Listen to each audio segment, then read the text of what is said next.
Shafo nyina kwaba shonko fambra showdown jumedi so ewo Kumasi online TV, Friends of Ken TV and our face to take TV measure say unya subscribe ya be subscribe dia ama me be share video we ama onu bi ono so ebe share ede ama obi fofo na comment section ase no say de dane de nyina me ne mo a edi juma no me tuja wa hadum say na onso wo to de ede afa comment section ase ede ama me maka chem say showdown jumedi de do Tuesdays are communicators bi ama na ya se wo ba kukuduro fo ba na mi nsuo hwe asem ne sade yete ne misini pay na maka ne pay ne me ameji medwa na ejade ekoso wo man Ghana me de ne nyina no asom hana ATP nso obeba betena se na ejansema ba won krata ne mu no oba be pensen ne nyina mu ede amayen sam nso de abusua ene maboabo bebre na no ane mabɔ ne bede ankasa me de ne nyina no esom mo e the studios of Kumasi online TV, Friends of Ken TV and our face no take TV na ene de no niam bebre na wo hono ma yekoso MPP amanyoko no mabusia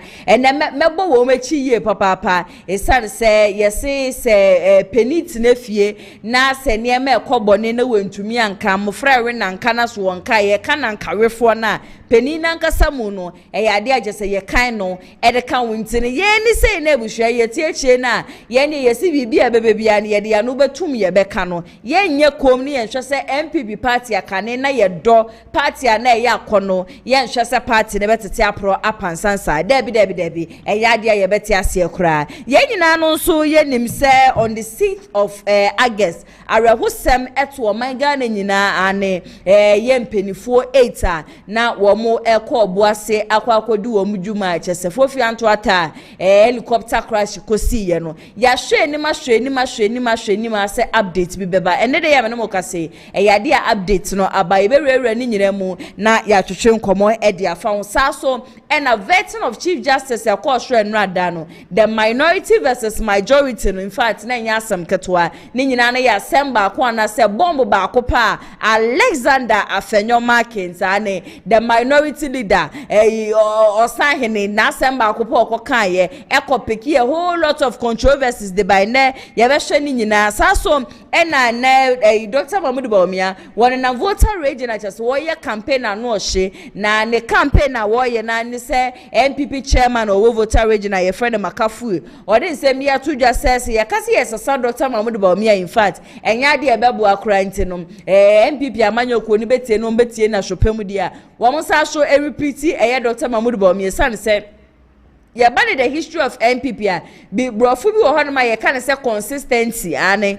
we ba mienu we ba miensa inteni kwan se yakasa Dr. Mahmoud Bawumia ba ko ba ye no in fact na ne figure wonya ye ne nhye nkra alaji 38 nhye nkra ntini nka ye ma ne nko na obi from Fambra in fact voter regional chairman the MPP amanyoko no oso obesere yie baba se e ma ye nkasa asem no na ene nso no Kennedy akompre ko hine Japan ebusua wedi nkomo ane wakasa yie papa na asem ba ko a waka ene se baby esisi o man Ghana yedru no ye leader were ye disciplined, leader were ye business minded, leader were ye ready so about transform your mind Ghana na more mind Ghana fan to my payfra and ye nyina so ye nim say MPP 5 candidates e nyina nyina no nipa adane de nyina wo bu echi anaso wo kasa e de fa ejuma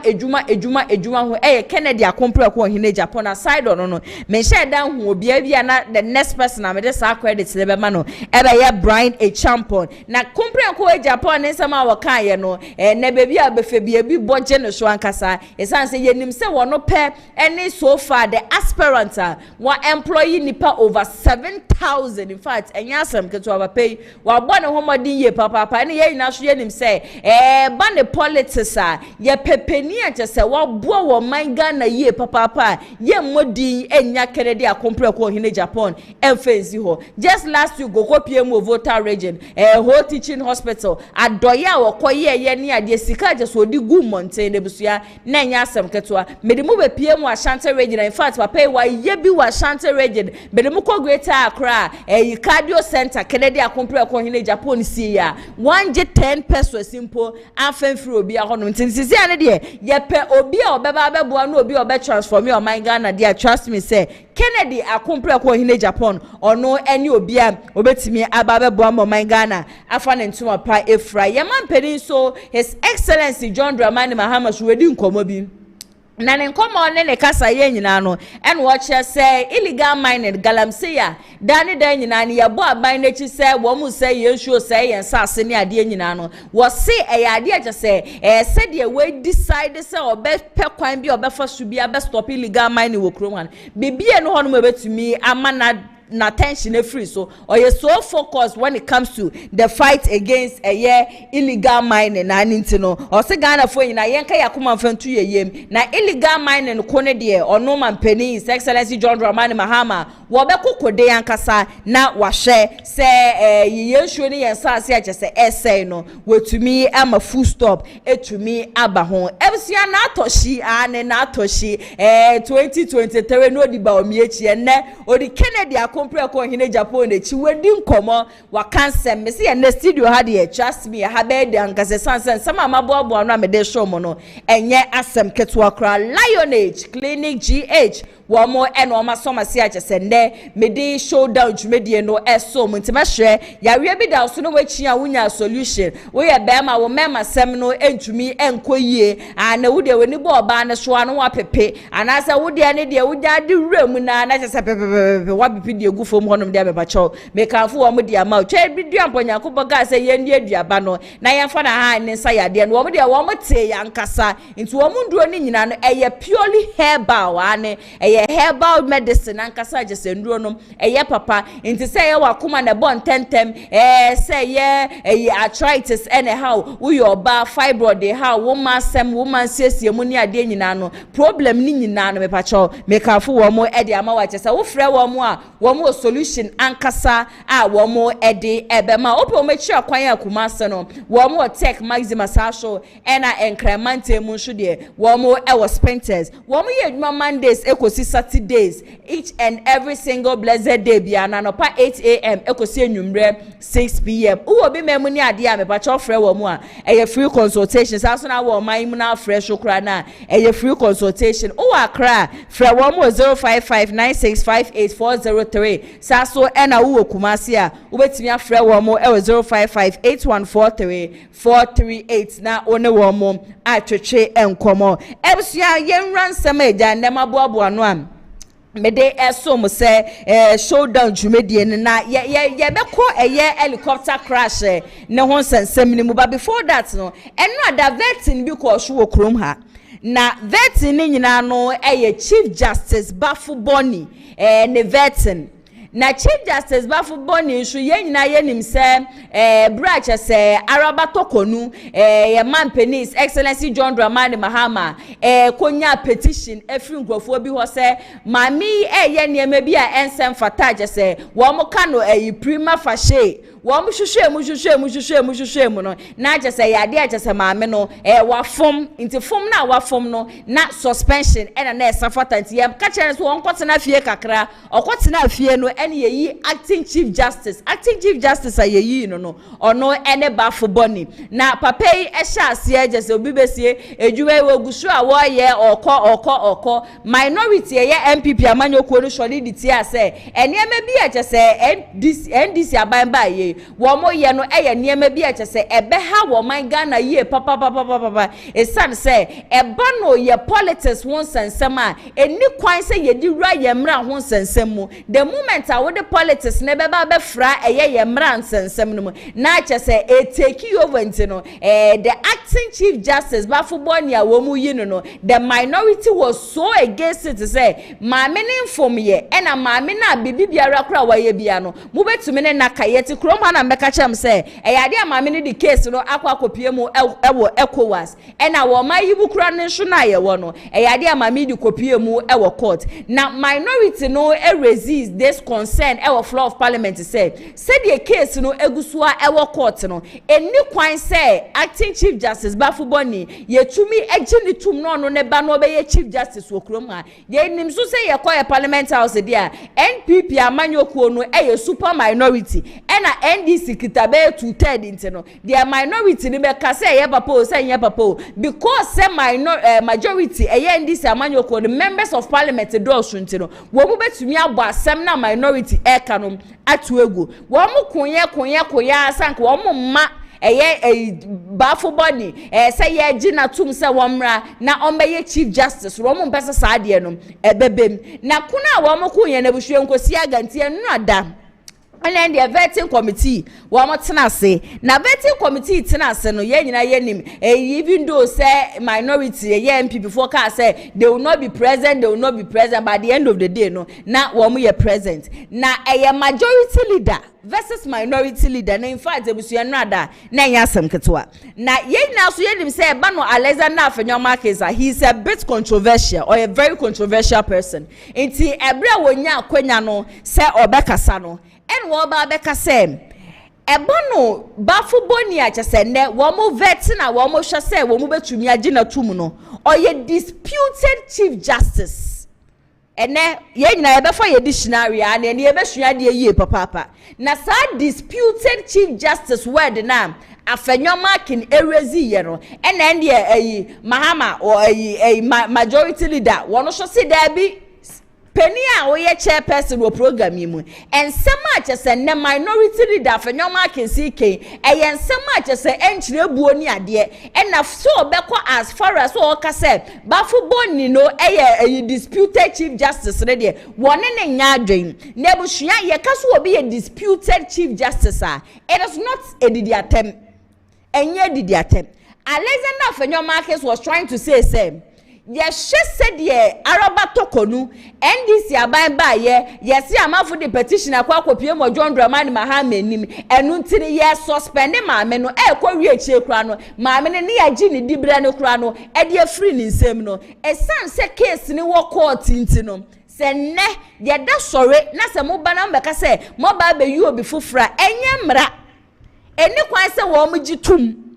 And what would you to Musashua and ye? Into Sabrofo Baku disputed na minority leader Afenyoma can say Kokayano and a bush and a blow alarm. And the Abema a majority for lie, Nandia Afenyoka, na a majority for Nashwaka, na fear Chesebushia for 2 solid hours. Nanya easy, Afina, the chairperson, or let me I so best suspended sitting. Inti Abra was suspended sitting, ye na yen say minority for a dear. Adia Bakwa woman, ya, the Adia Bakwa woman, ye papa, a walkout. After the suspension of the house, say, ye court break kakra, we would return. No minority aspect no answer so ametena sibiom because they felt to say, and never for born na ye gina tum no case ne wo court intino it shouldn't happen. Eni kwan se wo mu gitum se e wo se papa ne be no be ye chief justice anya hwe no e wo ECOWAS o my Ghana ha so kra na ye wo so kra no e san so wo court mu ne maame ne ntena se mu ne maame ne ndi ne ye ansa na se mu beja maame ne kwan a mu beja maame ne kwan. I think somewhere last month na me be ka kire mu se e ya de ache se ye former chief justice Araba Tokonu Tokonu o de abetu dwa na o to de abetu dwa nyina ne so o se ye anya hwe no se ye leni off dia adododie bi wo hon ma wo sa ne nsaka sa adododie ne ade nyina no ne nsentumi ankanto wo no ankase muku asa the case na sa akwa akopie mu wo court into the comparing say ye judicial emre wo hanom comparing it to say ye the politics ne ade ewrewrem no me amiti he say wo bisamia I know say said ye Afenyoma case wo sifa ye ne niam ne ade ntino obi beka say Afenyoma case is being arrogant but say wo to obo na wotie ensama na Afenyoma case kana efobino it is okay and NDC kita 2/3 our parliament into whatever the minority will do say ya the poll ebusia say nya the poll trust me say enya de ebeko baby and am say eno ada no na enya easy crack in fact mabobo videos bebre na no a me share so obeka me hone yakọ na yakọ akọ sa videos ni nyina no abasisi a unequivocally clear. The minority in parliament object to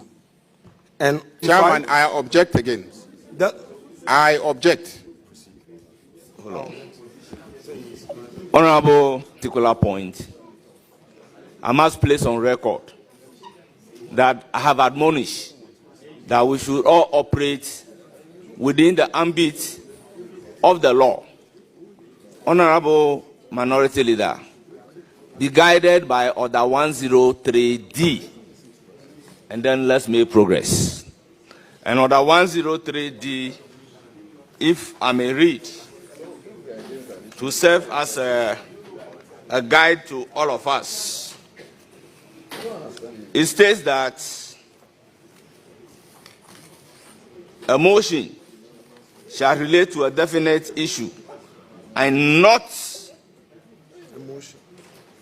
revive the consideration of a matter which had been considered in the same meeting unless new matters have arisen. Honourable members, by necessary implication, whether a motion or not, the principles of res judicata will not permit us that a matter that has been raised on the floor resolve to its finality would be permitted to be raised at a committee meeting. So, Honorable Minority Leader, refrain from anything that is relating to sub judice rules and let's make progress, with all due respect. Because Speaker has dealt with this matter, I have also personally dealt partly with this particular matter, with all due respect. Chairman, the facts speak for themselves. On April 22nd, 2025, Chief Justice Gertrude Araba Isaba Tokonu was suspended as a result of a prima facie determination by the Council of State as contained in the public announcement made by the executive. We, the minority, hold the view that the subsequent committee that was set up under the chairmanship of His Lordship Gabriel Scott Puama to trial the Chief Justice amounted to a travesty of justice. Chairman. The removal our rules are clearly offended. In the language our rules are of clearly judicial offended. accountability. Because the rules I just read clearly offend that. But the rules clearly are offended. Chairman, the rules say that the conduct of the speaker, the Chief Justice, members and justices of the Superior Court of Judicature shall not be raised in Parliament except on a substantive motion. He has just raised the question of the conduct of a Supreme Court judge who chaired the committee. And he describes it and the conduct and what the justice did as a travesty of justice. He has raised the conduct of that judge. He has. And the rules are clear. And I can assure you that I will not allow you to breach any inch of the rules today. No inch of the rules will I allow you to breach. Let me respond to him. Chairman, let me respond to him. Chairman, let me respond to him.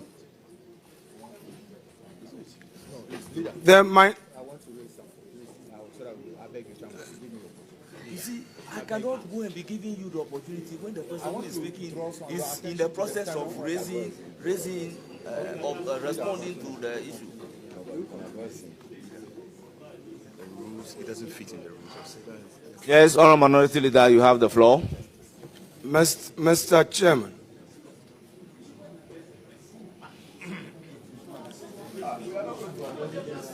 Honourable members, order. Honourable Oman, order. Mr. Chairman, let me make these preliminary comments before I address. In response to... Yes, before I address, I've made an observation. The learned Attorney General knows how much I respect him. He knows how much I respect him. And this must be reciprocated by him. When the respected learned Mahama Yariga, leader of government business, was raising his objection, I remained quiet to listen to him because I know that decency requires that we listen to each other in silence. We are lawyers, and in the East, we must demonstrate that practice at the bar for people to know that we listen and respond. So please, unless there is another plan that I don't know, but whatever that is happening today,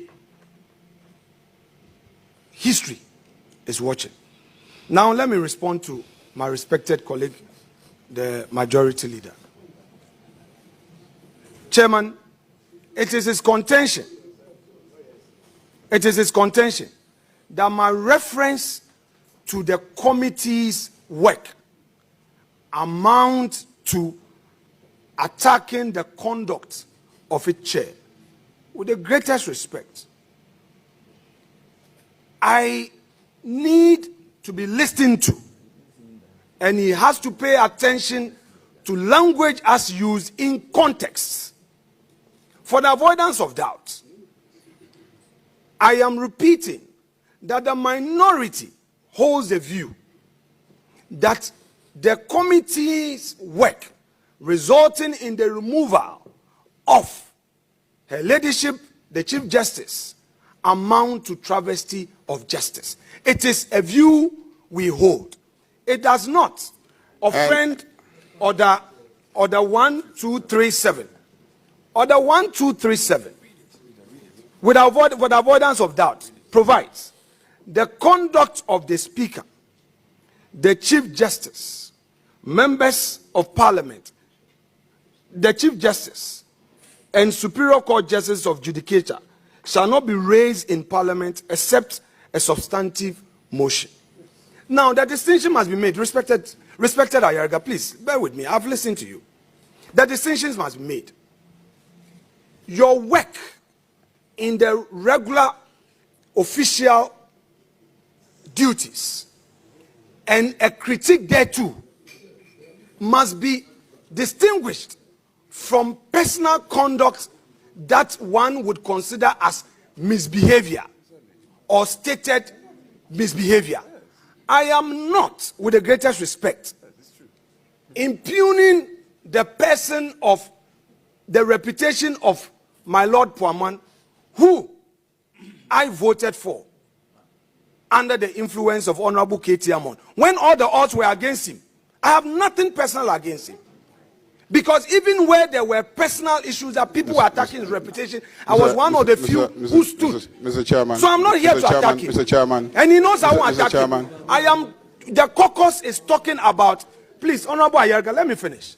You were allowed to make your point. Yes, but Honorable Minority Leader, just be brief. Very well. The committee's work is what we are expressing an opinion on. And we are using very civil language to say that what it did amount to travesty of justice. It's denying us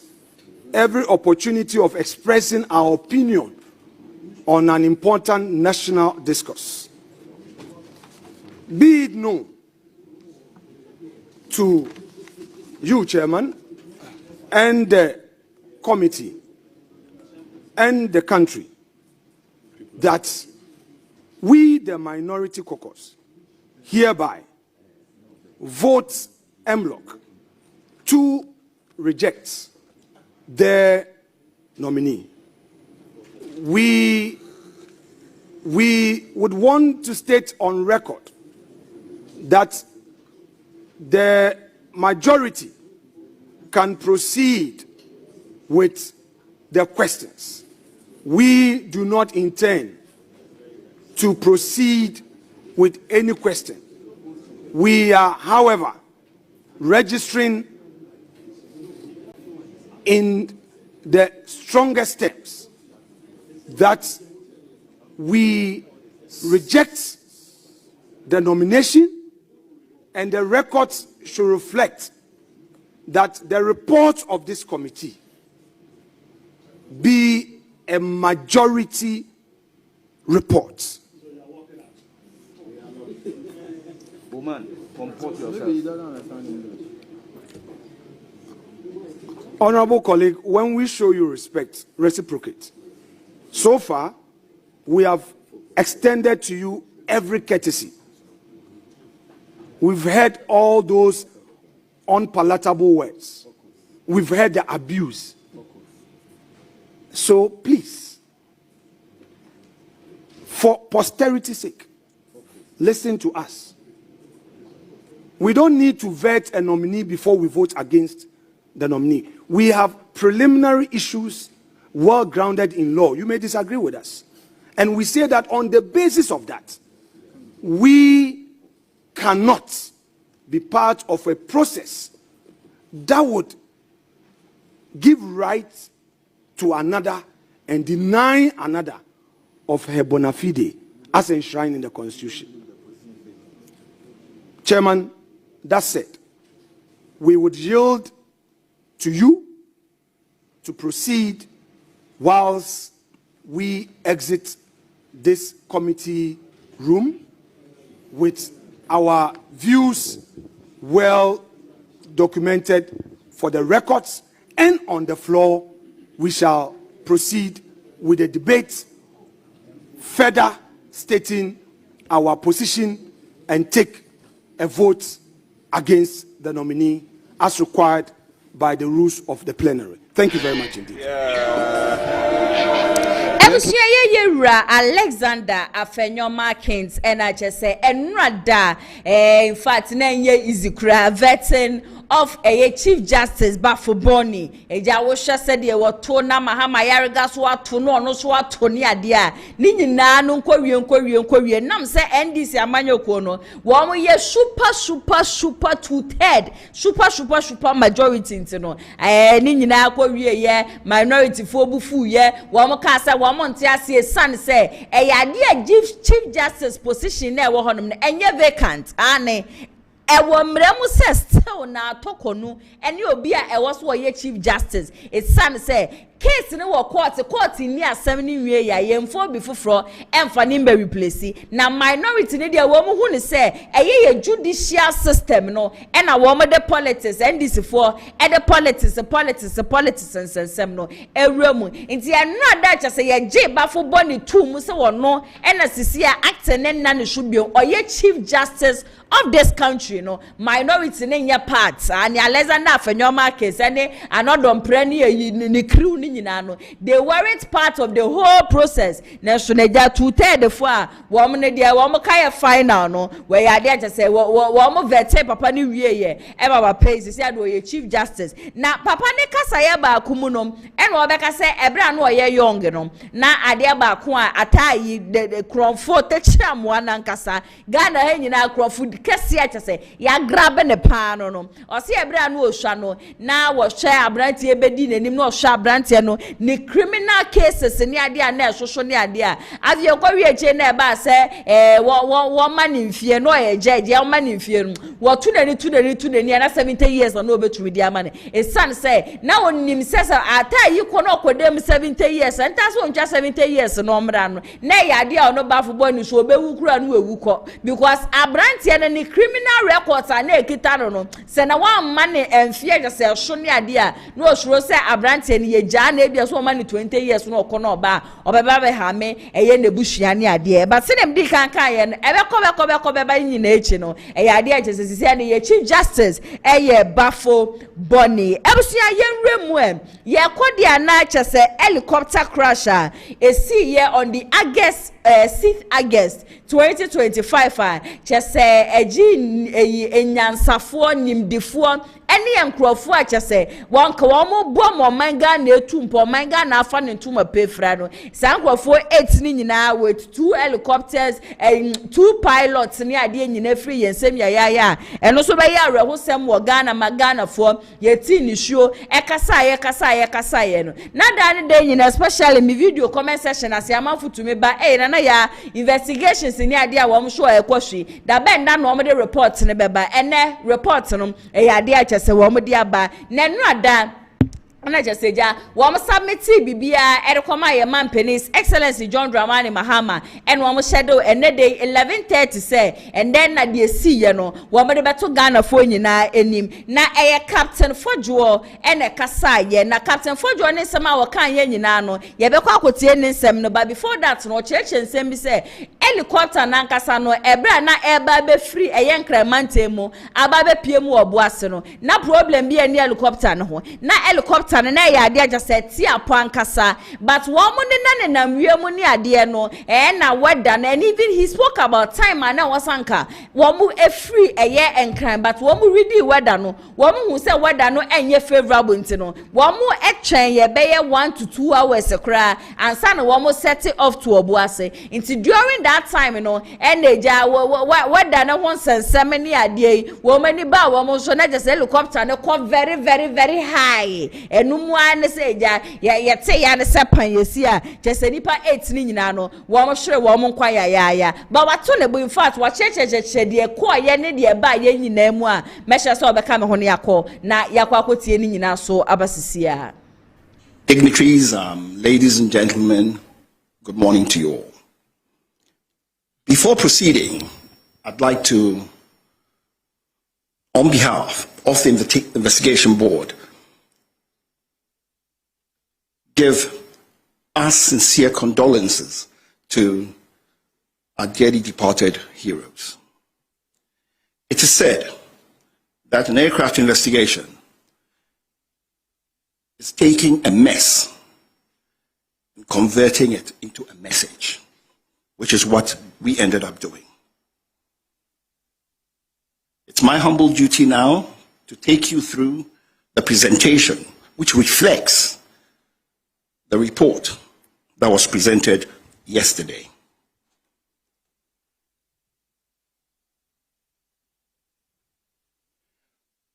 On Wednesday, 6th August 2025, the Z9EH tail number Golf Hotel Foxtrot 631 helicopter operating a scheduled flight from Accra to Obuasi was involved in a crash at Dampier Forest Reserve of Anochi Chrome, Brofiejo, in the Adansi Ekruform district, Ashanti region. All 3 crew and 5 passengers on board died.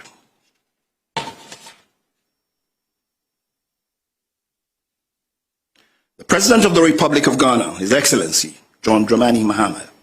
directed the Acting Minister of Defense to constitute an accident investigation board. The Ministry of Defense, on the 25th of August 2025, announced through a press release the establishment of the board mandated to inquire into the causes and circumstances leading to the Z9 Echo Hotel helicopter accident.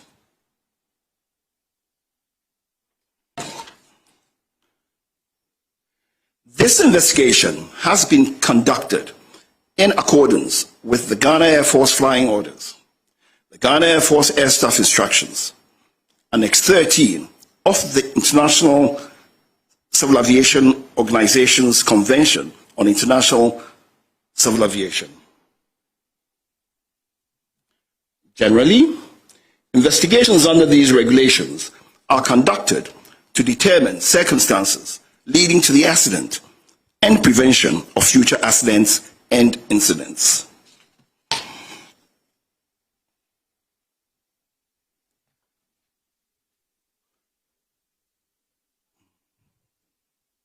The final report, which was presented, came in a format which had 4 parts. Part 1, factual information. Part 2, analysis of the factual information. Part 3 were the conclusions, which includes the findings, the causes, and all contributory factors. And Part 4, the safety recommendations.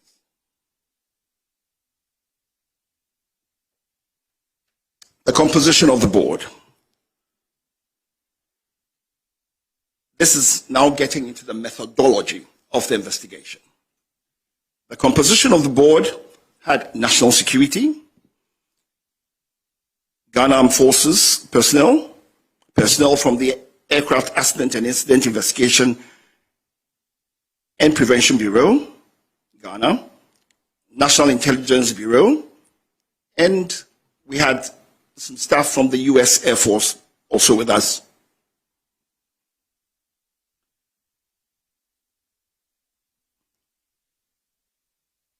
For the factual information evidence collection, we immediately had, on the 26th of August, a briefing by the preliminary investigation team, PIT as it's called. Now, the preliminary investigation team was sent out, had, on the 26th of August, a briefing by the preliminary investigation team, PIT as it's called. Now, the preliminary investigation team was sent out on the same day of the accident by the Air Force. Their task was to go to the accident site, secure the site, try to protect and make sure that all perishable evidence was secure. Now, when we speak of perishable evidence, we mean things like information, things like memories, because people forget after a short time. They also have the duty of making sure that they make sure that in as much as possible they can capture and do a wreckage diagram of all the parts and so on. They handed over the PIT report. The flight recorder made up of the flight data recorder and the cockpit voice recorder, which is typically called the black box, and some personal effects of the passengers. The team then started, having gotten this information, decided to proceed to the accident site to get first-hand knowledge of the accident site and to be able to interview witnesses and so on. We also went through a process of looking at all the maintenance records of the aircraft. We looked at the flight logs of the aircraft, we looked at the flight logs of the crew, we checked on the crew's qualification, we checked on documentation, just to be sure that everything was proper. The flight data and cockpit voice recorder were then transported to the AVIC Flight Decoding Center in Xi'an, China, from the 12th September to 22nd September 2025. Now, AVIC is the Aviation Industry Corporation of China. The aircraft is a Chinese aircraft. They were the manufacturers. They had the software and the hardware capable of decoding and giving us the data from the flight data recorder. So we had to go to them.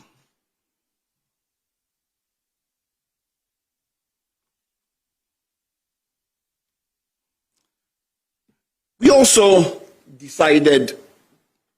as is normal with investigations, to look at the human factors and operational information. We looked at the medical and psychological records of the flight crew. Interviews were conducted with pilots, engineers, superiors, to assess the crew's proficiency, training history, and operational culture. We also actually interviewed their families and so on. We left no stone unturned.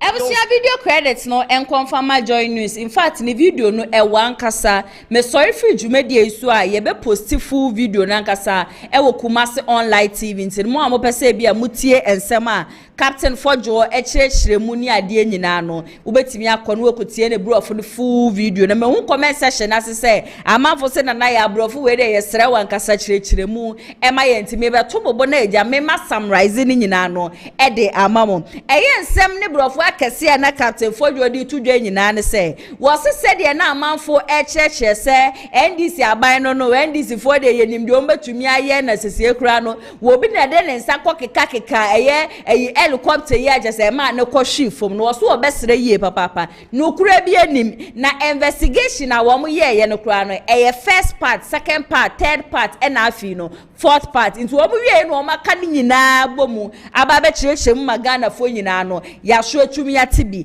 na se de medi kan ye no o se bi fansa na helicopter ne kura no eba be tu afiri nkramantem no wo mo check ye hwɛ se helicopter no wa ahoɔde agese betumi akɔ a wo mo hwɛ ye no na agese helicopter no wa ahoɔde yankasa wo mo san so kura check previously ehwe se maintenance a wo helicopter no won etesen wo hwe ye na chese helicopter na ya de chese dane de nyina abre ne abre bia no eya na wo mo maintenance wo hunti no enye se helicopter na bia na aseye na se bia helicopter na chese mfomso bi wo ho ano entumi mfentu kwan na so na wo mo di tu kwan wo se de bi asem no entesa na mmom no weather no nti owo ni nyina echi me pacho according to captain Fodwo a wono so kan krofo mu ye investigations hu se de be ya wo mbehu kwan a chese helicopter efa so crash ye o se yade a weda no ka hu bi ankasa na wo mu kona mu no efa bi no aka kakra man ko medu obo ase honom no that was when na chese wo mu lose track into wo mu lose track no wo mani ba wo mo so no na chese if an say helicopter ne say rise ya for say ya level will be say ya say shoot ko shuru say e busha say chechemu na me dem ma no matiase aha nti enam say na bia kwa wo medi ba wo mo so na je say e ya ade aje say e ko shuru ankasa nti enumu na je say lose track ne ade na neja e ma pan no ekosi ye nti no ye de be hye say weather no e ya ade e ka ho bi na helicopter na ankasa de ne brofo akase a wo chechiremu nyina no helicopter ne na bone bi ene ne ho helicopter no na ya ade aje say ye na mfomso obi ene ne ho obi ene ho no ma okoluzi tire na so obi ene ho no ma ode bomb bi ko share ye helicopter ya ekọ crash ye ntin mesere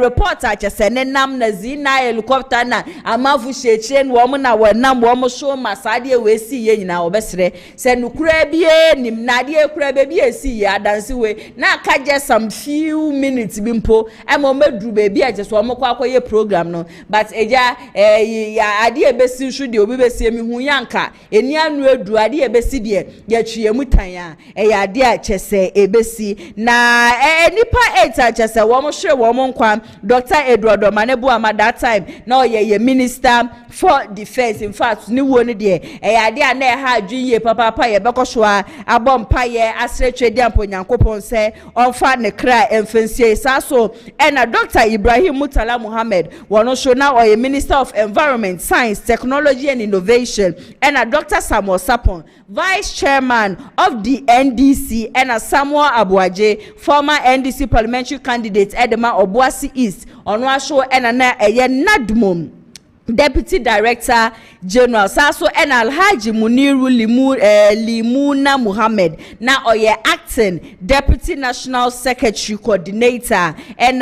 nipa miensa just a woman na neja wo mu chef flight ye bebe say Ghana Air Force crew na wo mu miensa ye quadron leader Peter Anala and a flying officer Malinchum Ampedu and a sergeant Ernest Adomensa Sankofo 80 and now on the 6th of August 2025 ya reho sema to Ghana fo nyina no na wo mo involve yenim se enne day no ya de agese buhia no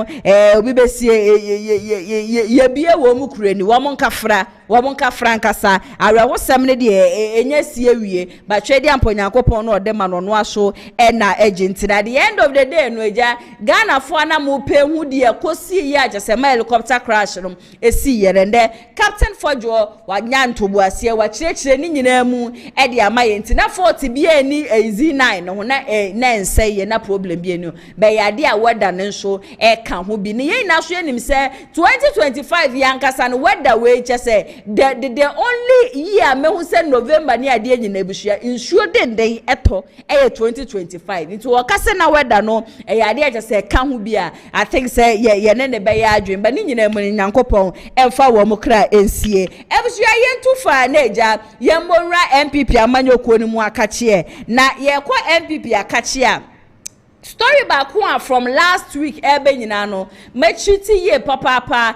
Dr. Amache versus Abronye DC didi atem ne ade agese busua opete digu honom de ma Dr. Amache ni nyina ne nam so oba abonten ebe ka se ade agese Abronye DC wa disrespect your former president Kufuor. I think say I have really spoken a lot about this issue ankasa na enne Denise Miracle Aboagye di nkomo bi na enkomo a wodi no this whole incident by Abronye DC bedidi papa ya tem ebeka say papa ne ye kronfo papa ne ye murderer papa no ebra no ye adwuma wo hospital kra no ma for wrong injection no ku amanfo ne ade especially media personnel ye de ya no tumu bi ankasa ye fire ya ankasa kra bisa say nti se bi empenifo bi ni MPP party ne mu a ade chi ni ade se bi ase bi nsem nu ne nsemfo agese ekoso party mu won betumi akole Abronye DC to order eno ada me betena ha me the story bi so na Abronye DC chire say ono no obi anhye de chire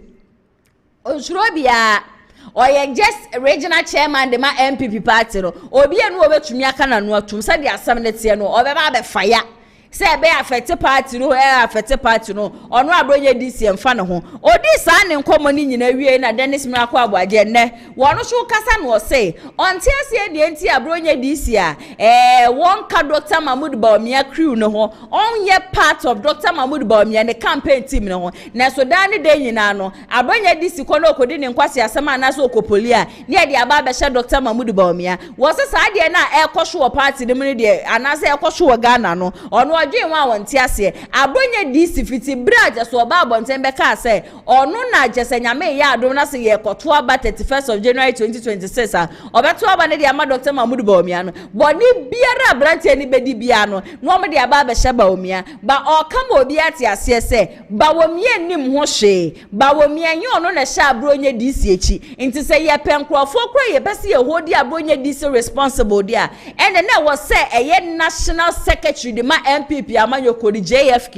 ena afe national chairman de ma MPP amanyoko di chairman Bute sankrofo na wo se ye hodi wo mo responsible because wo mo ne na wo mo ye mpenifo wo mo da eye MPP party na no a se bibi kobone na se bibi ese wo MPP party ni mu a wo mo ne na wo se wo mo calling the party to order na mbom no enye Dr. Mahmoud Bawumia na Dr. Mahmoud Bawumia hoyi oni Abronye DC na mbom oni ni ndidi mbom yes wo so support no but since Abronye DC batwi ni ti so support Bawumia enu ti na bibi e be kobodi bia ne ye de hye Dr. Mahmoud Bawumia the only thing na Dr. Mahmoud Bawumia betumi aya ne se bi obefa ne phone no obefra Abronye DC akacha Abronye DC se onche did their term show but he does not hold Abronye DC and he is stating emphatically say Abronye DC is not part of Dr. Mahmoud Bawumia ne campaign team or your regional chairman into regional chairman former yenjai say ye attack Bawumia no na yemfa ahode no emfa nko attack the executives the current executive of the NPP amanyoko o kan wie ya na mse wo hu se bi kwa pia na ya abia yeti krom ha ena kwabrade kodi ne nkwase asem a mode be hye kenedi akompre ko hine Japan sebi onu nkoa ni obi agese on de onu na mo betumi provoke onu na mo betumi aye de mo pa bia de a chere na hwe ye hye asese ye be attack ye Bawumia de mo be ka kire ye se enye Bawumia ene hye Abronye esi na ye mi se ye ho se Bawumia ne campaign ade a wo ye nyina wan na ekasama no Abronye disi nkasa mfa ma Bawumia nti sedi e wo bi free Kennedy camp sedi e wo bi free Brian camp ba no be kan bibia muko attack the main person aspirant na wojina no momma kwan na said Abronye DC so odi ni nsamfo no amanfo attack Dr. Mahmoud Bawumia it said Dr. Mahmoud Bawumia peniye Dr. Mahmoud Bawumia show him set 31st of January 2026 amanfo be kwa akoto abade amane dia and the unfunction ni trim sa Abronye DC kan krofo na wo mo sign the campaign no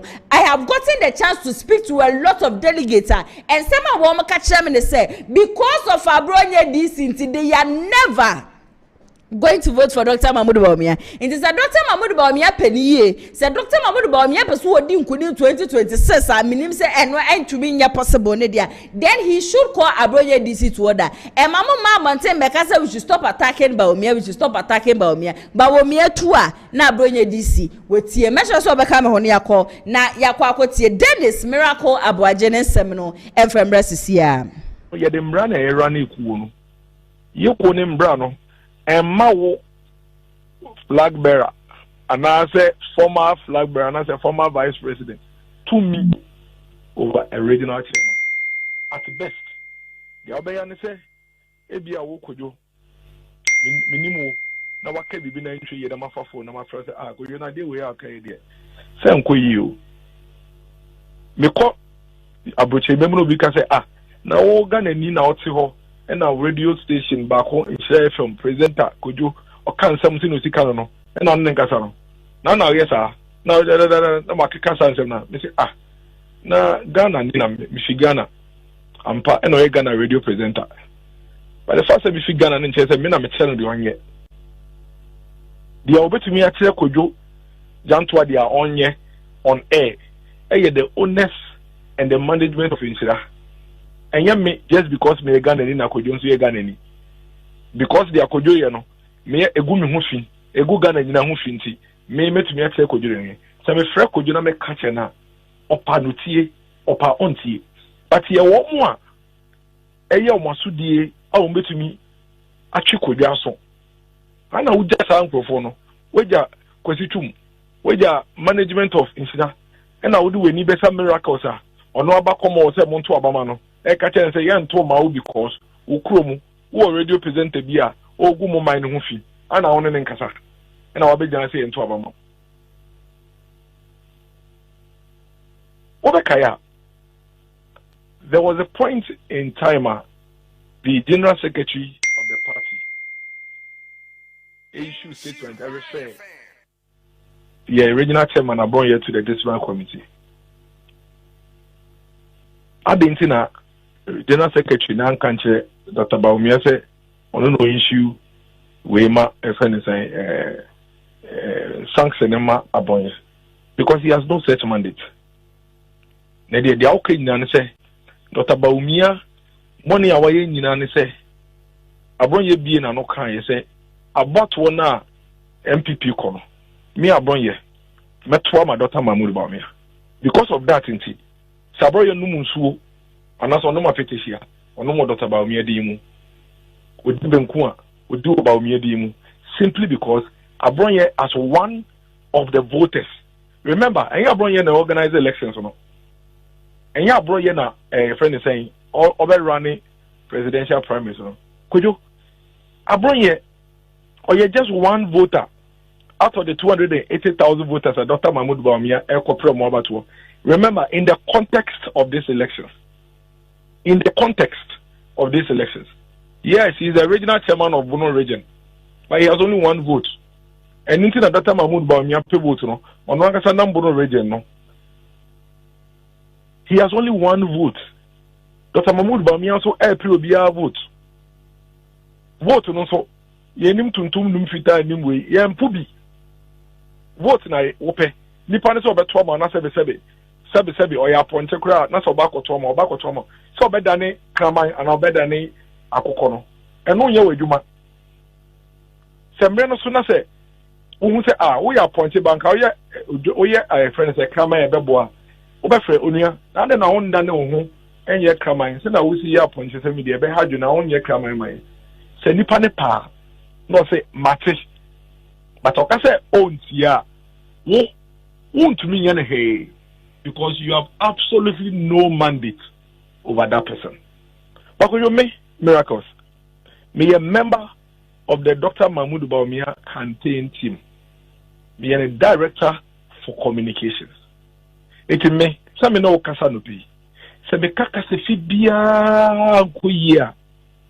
Dr. Mahmoud BAWUMIA betumi afrɛ me. Na watch my son. In fact, betumi afrɛ ka say hey, if you na comment kasa ma me bi nwate. Me jiwedi, me to me no ye dwuma biom. Eno no ye because ono na wafa me se me mbeka ne team ho. na member boa no yɛdan ɛyɛ campaign abronye onka Dr. Mahmoud Bawumia team he has no role, no function, no responsibility in the Dr. Mahmoud Bawumia team. As a stakeholder, Abonye is only a voter, one of the voters. Eto about MPP more. Flabber is in our press on million vote. Also better Dr. Mahmoud. 2023. Abonye, this one once what so there baby supporting and answer Wakasama Dr. Mahmoud Bawumia. Baby, or baby I know dinner. But I feel say Metro about Dr. Mahmoud Bawumia, even though previously my yenesa. Inti kojo Edding pa say wo try say wo twi Dr. Mahmoud Bawumia eba say Abronye ye na de Abronye ye regional chairman of the MPP no I say MPP ekuo wo pedinfo wo leaders wo different obi a one responsibilities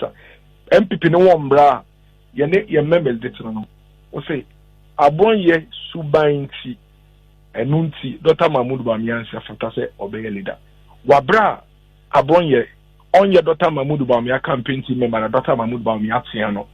onye juma ma Dr. Mahmoud Bawumia na Dr. Mahmoud Bawumia tiano na Dr. Mahmoud Bawumia nye chairman of the MPP onye general secretary of the MPP ono so ye penny to send all the other leaders na omo play akonya the MPP for no enti asodie kro na wo de bo Dr. Mahmoud Bawumia I don't want to me am fan the other leaders so and no pay to meet you no kojo respectfully me say na wo ka say Odi Honorable Richard Ananiatem Emma Wo Dr. Bawumia. Omo Ojo Matem no Diba Wo Dr. Mahmoud Bawumia. I think it's very, very unfair to Dr. Mahmoud Bawumia. So what you hear oh kojo. Say na me sekeka kono. Obi beka say wano na wo de kan say 2028 MPP be lose elections no. Enunti wo ye dia wo be ye bia say the papa mo say the boni mo. Wo ye dia be ye bia say dia be obe gu peni ne ho fi. Na ma wasem na wakana bem ayesa waka asamato na nsen dia prophet die omo share community na fe de omo aye campaign want to wo obi fi se sada we aye because mitie Abronye nsem o kan ye ne ntokwa ene na kasa kasa ne Dr. Richard Anane enya ye no ebie no Dr. Mahmoud Bawumia din wom Dr. Anane ankoka se ebia obi koka Bawumia sem ene Abronye kodi ne penatem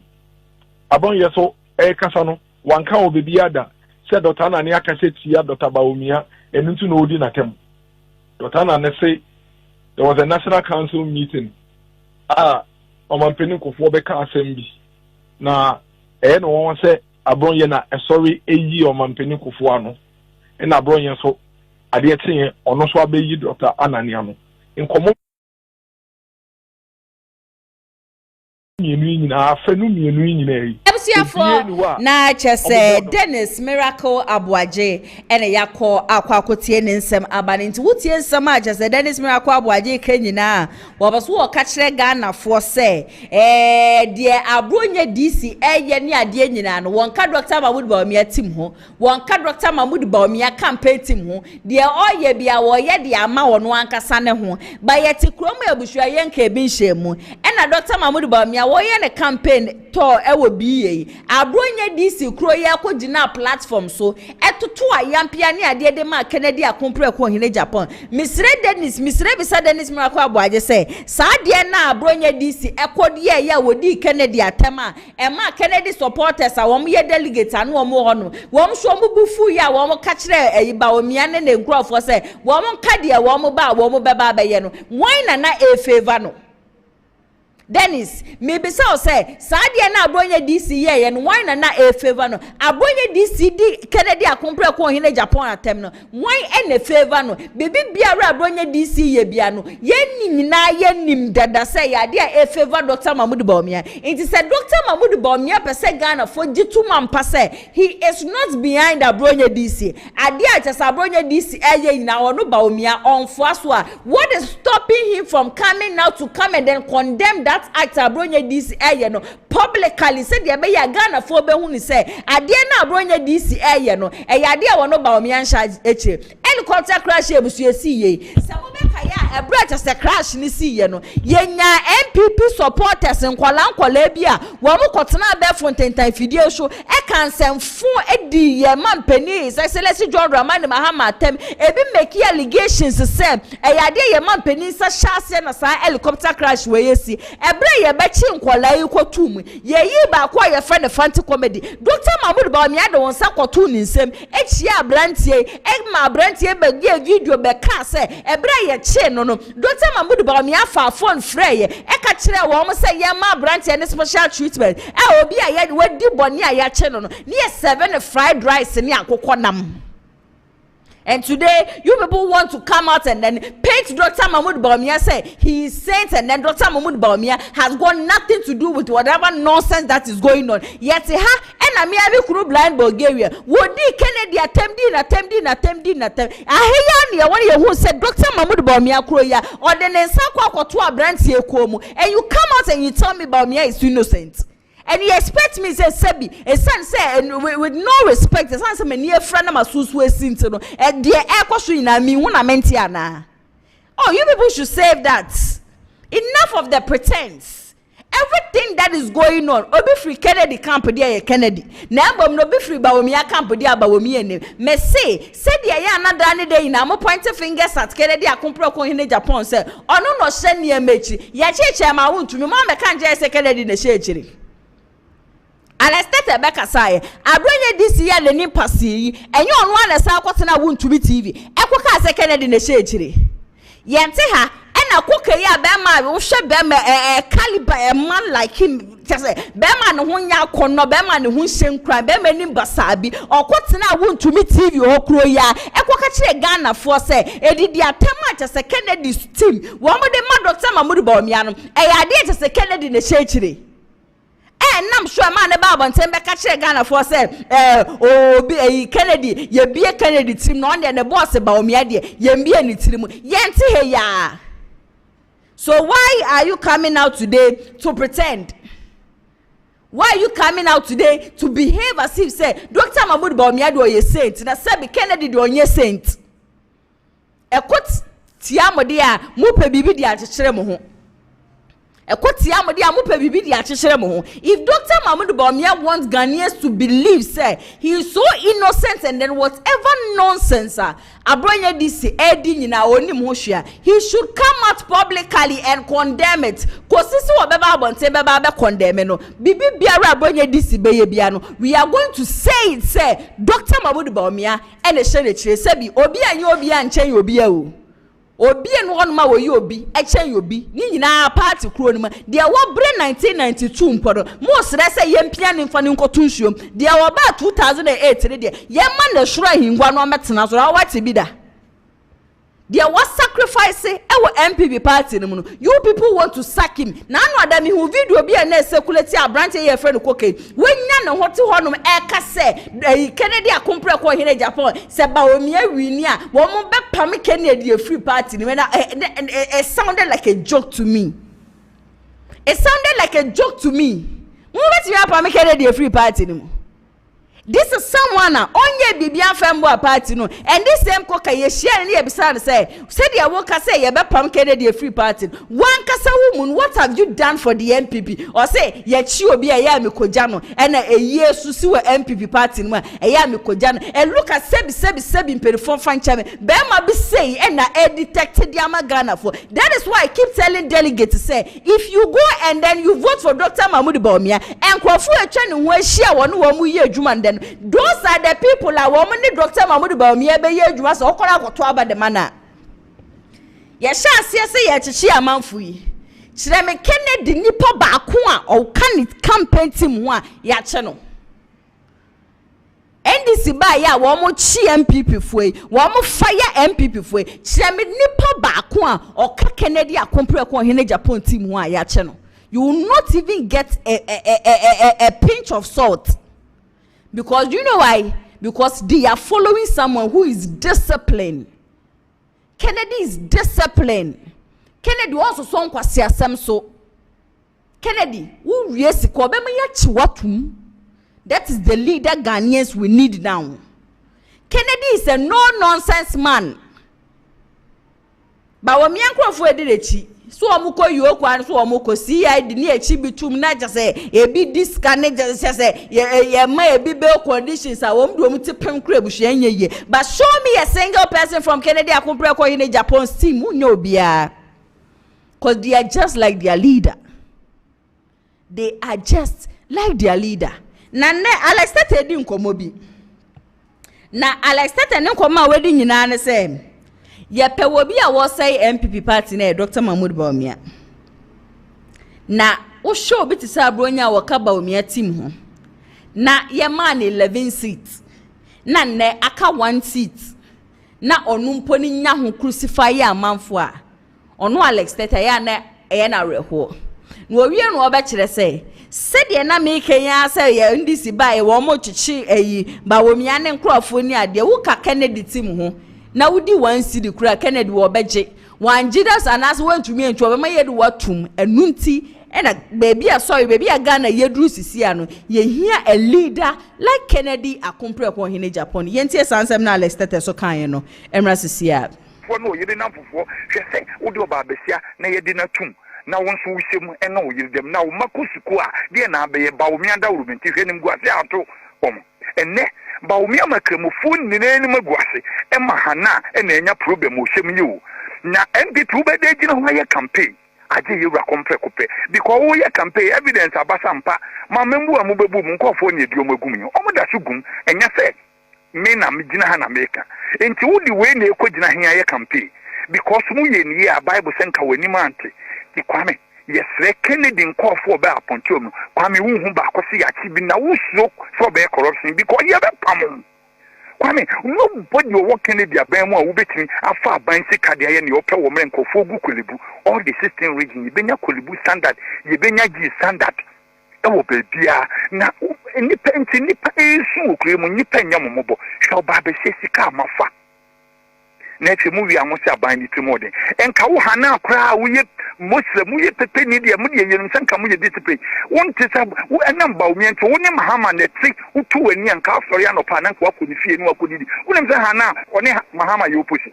won ti ni anko wo bra peni se papa why ye president da enti ma memra na mi metiaw na wo de me godfather no mu nyina mu ye nim se ye wo ye nke se pepe for de mo ka na hana won ti mi anko tia papa ikura da ne ye opposition wo di wo wie ya efie de wo twa wani ahwe se wo nua no beboa wa na omboa wo hu nneema amoye ya enam BAWUMIA wode nkofo ato asan mu Kwame BAWUMIA de ye mpese ye beti ni din kura se o mato aba no wanya 16% nke be ya me ya papa me tre yewura don kam William ayi BAWUMIA ema ABRONYE kodidi na tene wa kodidi wiyatem minister ya kufu minister Francis Richard Anane minim minister wa ya djuma wo kroma chen Richard Anane obi mfa ba ko pemra wa ban bi a wa ben Richard Anane ni din ho te wo ye djuma ye enege ABRONYE onu edidi campaign say ya na wo ye ne de 11 seat she wonsa na wo kulusu 11 seat ni nyina ne ka wan enti wo fi se ne wo ye BAWUMIA wo nim de na wo nim de da ho a enka wo betimi afrensa manafo ne wo ye eni ye ni campaign kra mente so abomidinda what fani di wati no ye campaign mam wo mna o se na ye se school ni san fa so ni susa ni nti obi ko school no so kita certificate na ni ka sa ni dia Kwame ahumti hey you were compare ko so bunu egu na sum o mfi wo mto mo hwehwom hey ye be ma wo mo pressure BAWUMIA me si wonya 15% kra Kwame ne me kan Kwame no de me kranka kama every be kwa Alex Tete ene akwakotie ne nsem kasa Alex Tete eka nyina ye Dr. Mahmoud BAWUMIA ne nkrofo said the NDC ba ye sifa echichi wo mutum ni ade ene suban ya chese wo mo dan ne dia sa suban ni nyina no ensem fata ena ne wakasa ede afa ho na Kennedy Akumpre ko hine Japan na kasa so wadi nkomo bi mo beka ya na video bi circulate ni say Kennedy obi a no obeso obeye flag bearer de ma MPP 2024 or sorry I was here na MPP lost the election in 2022 ena Kennedy kan obi na MPP amanyo ko lose election ya de ene Kennedy akyerɛkyerɛ ne nti a wɔka sɛ NPP lost the election in 2022. Ni nyina no $1 and cedi. Na ɔkasa no wɔba bɛka sɛ the reason why nti a NPP mpanifo ne bebre na wɔn pɛ na asɛm ne sɛ ɔno no ka no korɛ.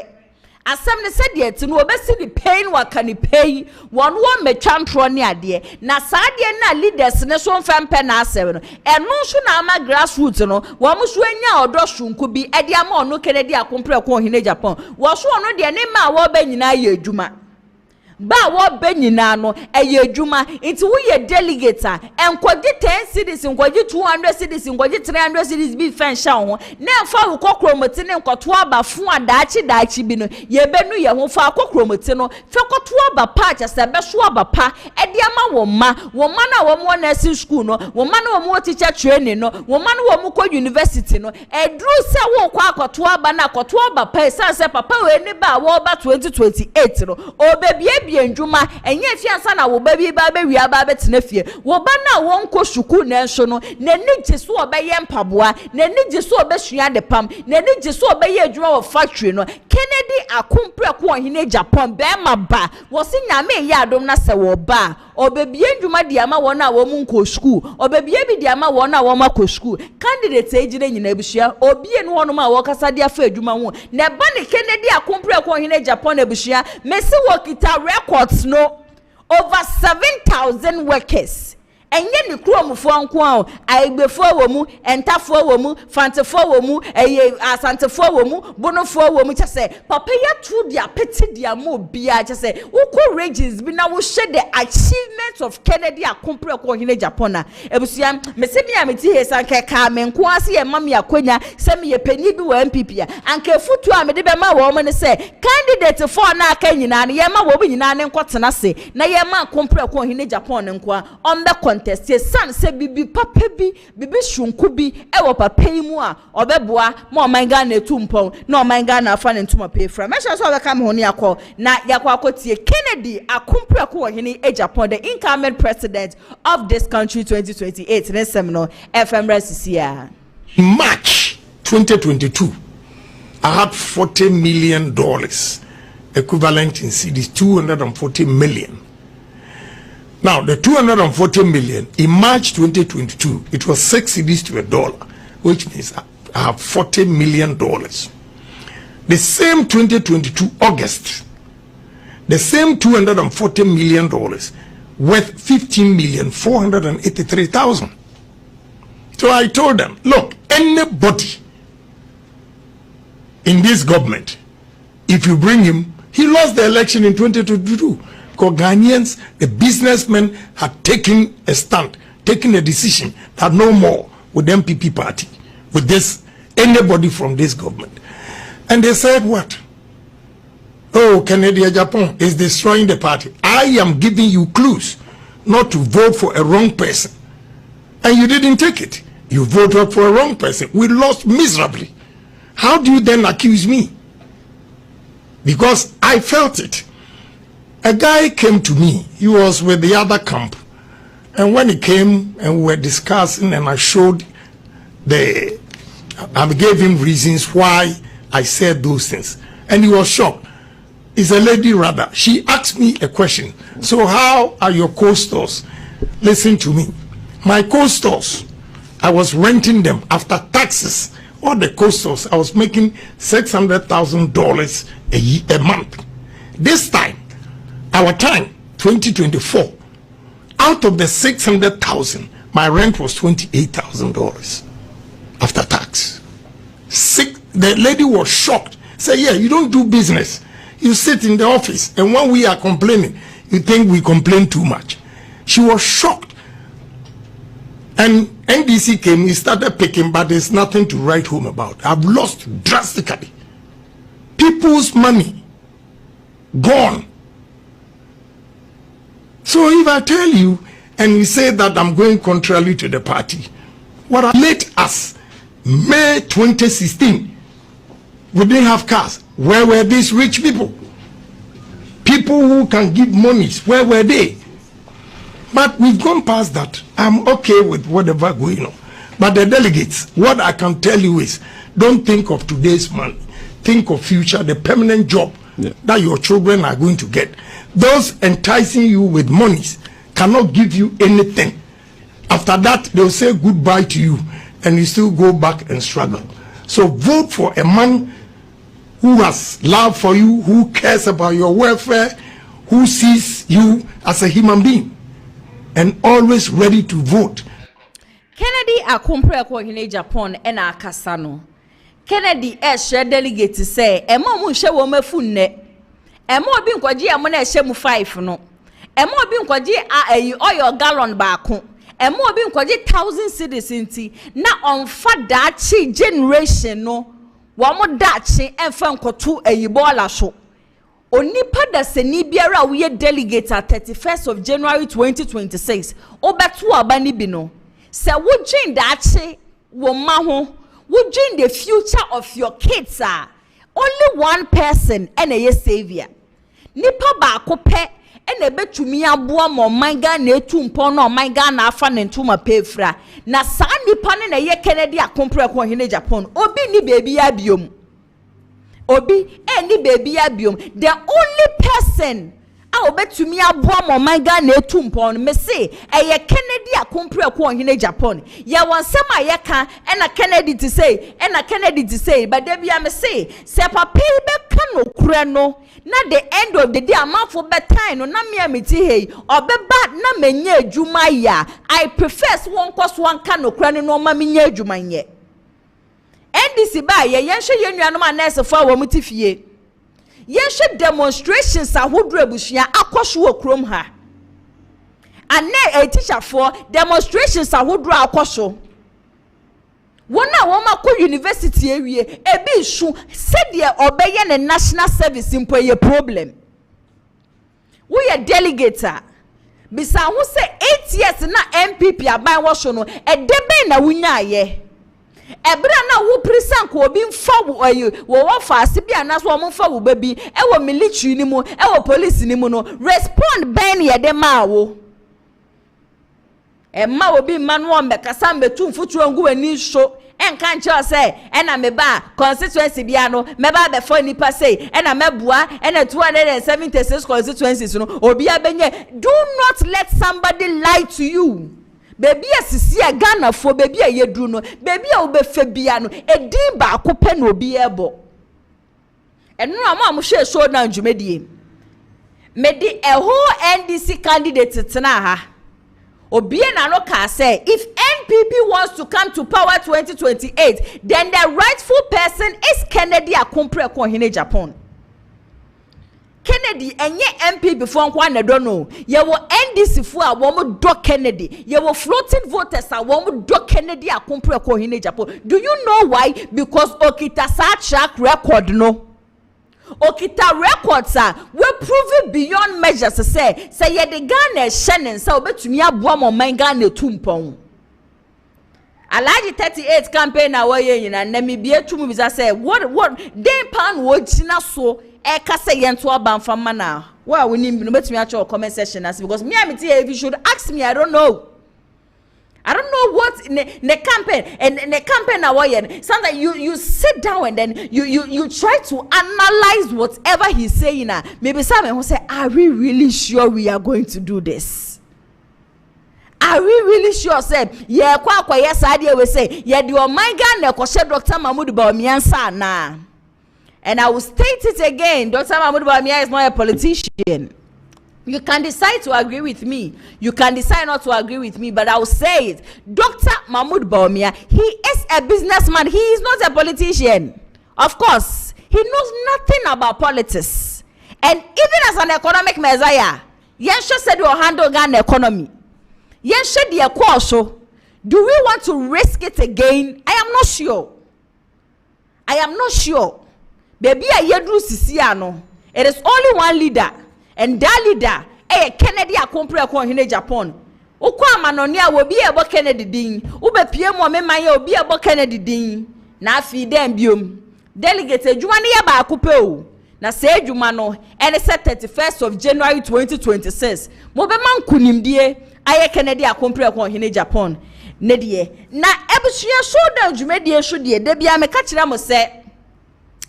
I would expose you if you try to play nonsense. Mensaka letter B. Na letter na mensaka no. Somehow it sounds so funny to me. NPP for schedule that woman the beto about the 31st of January 2026. One more press conference ba kwa woman ye no. En woman ba beka say afi we ya bana woman beto no.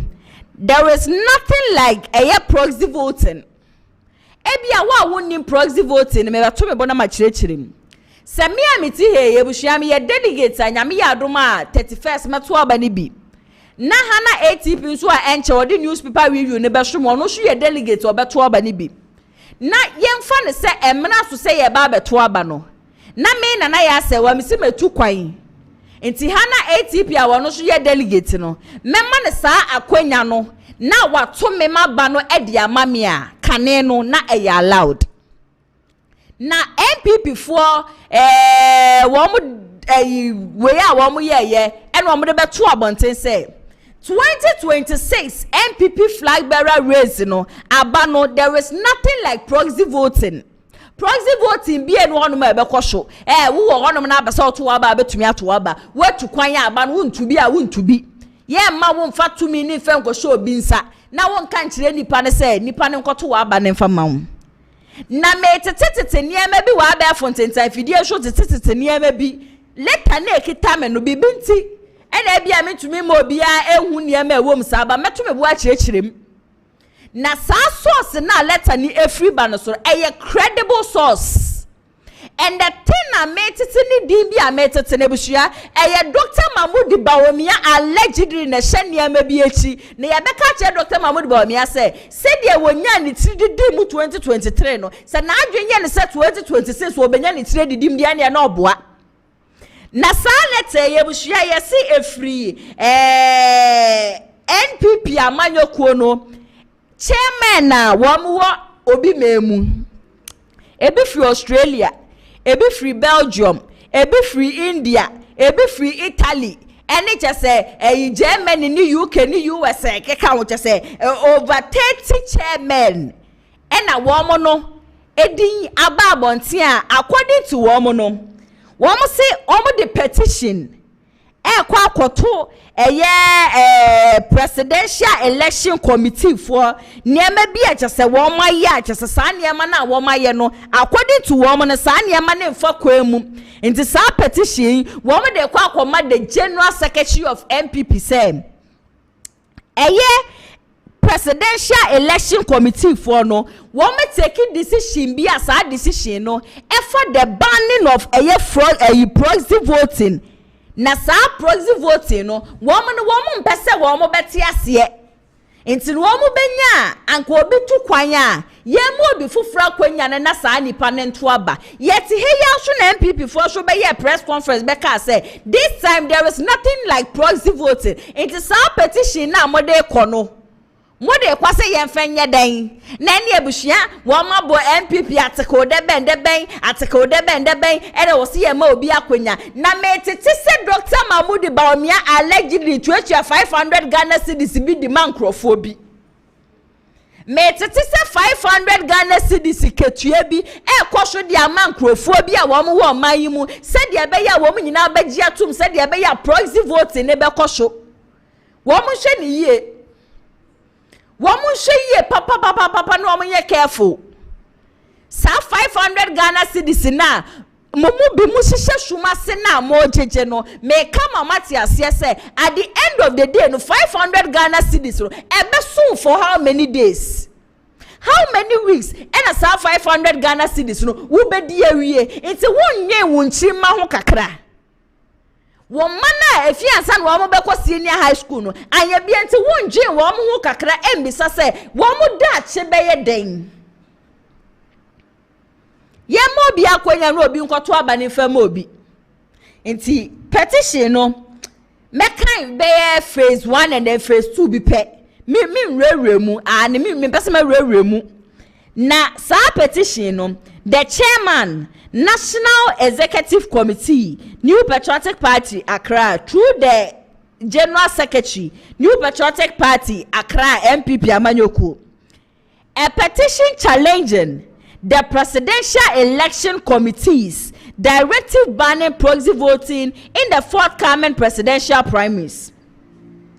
Pursuant to Article 4 of the Constitution of the New Patriotic Party, which provides for the right of members to petition or seek redress through the party's established grievance and disciplinary committee, we, the chairpersons and delegates of the 30 external branches of the party, respectively, submit this petition for consideration. And the background,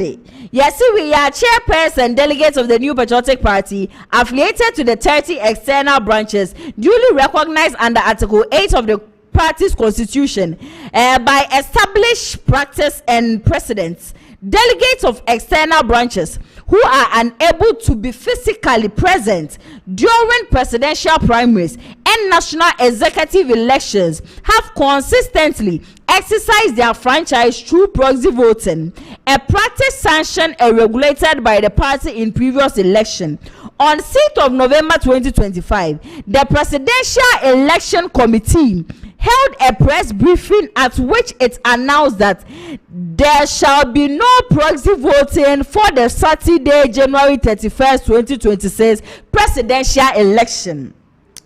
The PEC lacks a constitutional authority to unilaterally alter or prohibit proxy voting. The party constitution just say bushia woman the abrofo making kind ade nyina no won say sa proxy voting e was say ba so into obi etu kwan no obi memu a e was say masa nipa na obi o Ghana na ono so wa kwani obeto no na ye sa nipa na kwa akoto aba mienu na why na sebi adwe ni ye adwuma se me amiti he se me se me wo Dr. Mahmoud Bawumia camp na me wo Kennedy akompre ko hene Japan camp na wo na me kwato aba ne dia ma no se nso no wo Brian Champion camp aye bia meto ma aba ne wi a wo hwa meto aba ne dia ma wo candidate na wo pe no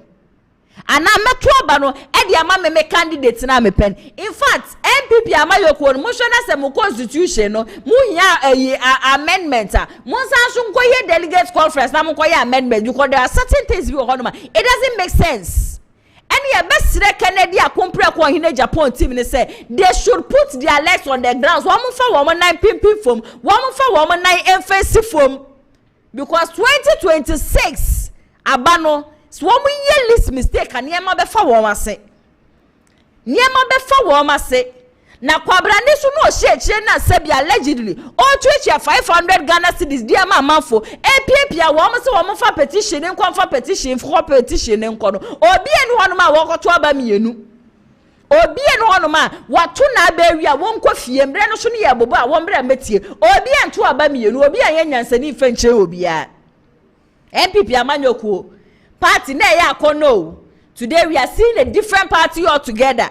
It is here person ye kwaswa na ye say na say MPP party ni egudi a. I wish you people all the best.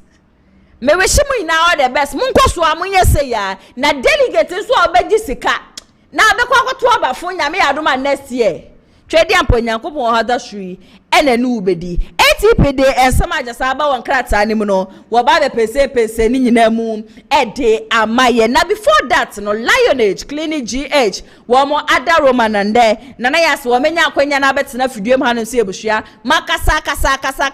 ede de ekoso o man ga na nyina no ede aso no mesha so we kam ho ni gya yakọ na yakọje eye aboafo nkrato abasisia Abusia yare ben na hawo and the Jibril no me come for Lionage Clinic Ghana and Famau ahanko na abepiem a ye de bibidro esaw yare abusia se oba bepiem wa hase ya yesa enam yare bi te se syphilis gonorrhea candidiasis jalipo do na nim se a friend of white no. Hello everyone, my name is Dr. Maxwell Aziz Mensah. I'm the founder and senior doctor of Lionage Clinic Ghana. Our mission is to provide you with exceptional herbal medicine treatment and holistic healthcare to all our patients to becoming a healthier you. Thank you for trusting Lionage Clinic Ghana. Lionage Clinic Ghana, your #1 healthcare expert.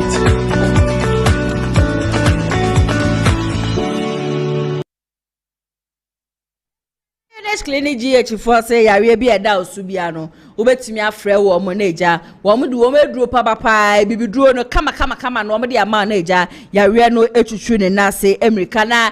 this so proxy election ni ade amafo petition na wo mo de kone ade no nyame ya adom akina yebe wuremu ankasa na se me time ne ko yebe wuremu na chese another expose ekrebusu amiti he ya be kamensa no masa so de atudwa e de amamu nyina mema ha na ATP akwa abashonko ATP bibi abako de oba de na daroma me so me ho ye papa pensa me na aba won krata ne mu okay na ya se o me na wasi ye papa enfamra and Tuesday showdown jumedie so nene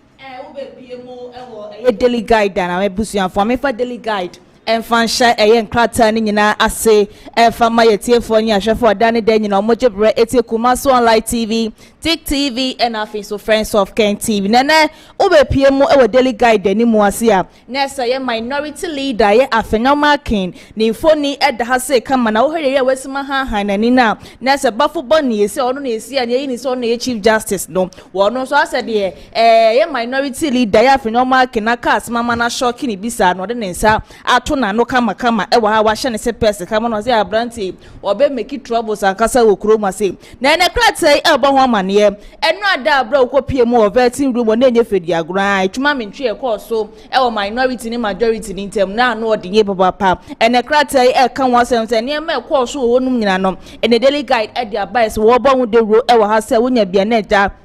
what wo boase na wakenkan ni na bi kama so ede amaye na wo ba na siase so a na se GJ for e na wo mo e kasai e na anu ada wo se kwa so wa ya santimante mo se ye menhia no e na ye GJ for ede tuja so mo sre ada se ye na wo tu for na no betum bi se da be ya galamsia ati se wo man ga na mo ase ni nyina no eto ebetimi etwa koso no de wo kan amanfo tia na se Ghana fo ye tie no ntino wo fo na no entum se da ya galamsi atete se wo man Ghana mu ase nyina no eto ebetimi etwa ewo kroma se ne krata daily guide upon one man here and so I was say now ban a sure say so na say no ye Ghana police for any Nigeria police for ne so say no ma come ho abo ma task force bia e ba betima ba human traffic ahodre e so e wo man Ghana mu ase no betisi a chi obi wa ha ya chi obi wa ase no obi timi bedi bone wo man Ghana mu ase no kwa kopie mu e wo Nigeria obi so from Nigeria no bedi bone e wo man Ghana mu ase we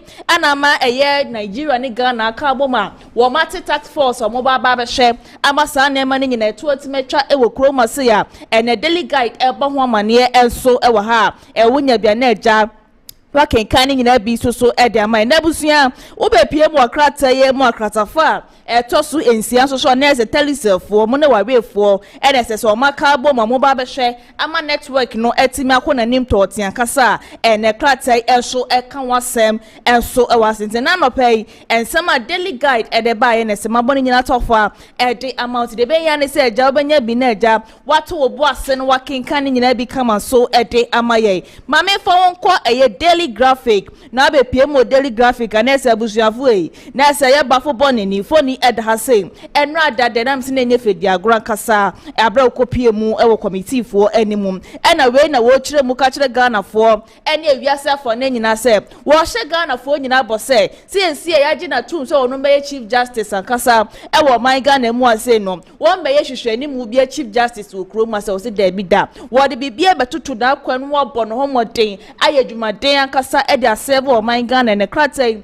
eka wasem enso ewo hase ya enani foni eda hase waje ne sepese yaje ne kotu enu address wo de kopie mu so de na enye fedi agrai wo address ye papa ene krata daily graphic eka wasem enso ewo ha na oba no eye krata for to so eye drumiensa enso ewo hase so a na say ye student loans no esi an esan so de 50% aka ho enti students for nyina na esi de 50% aka wo person ko di loan bia do e kwan no eda honom ede ma wa betimi akọ na eja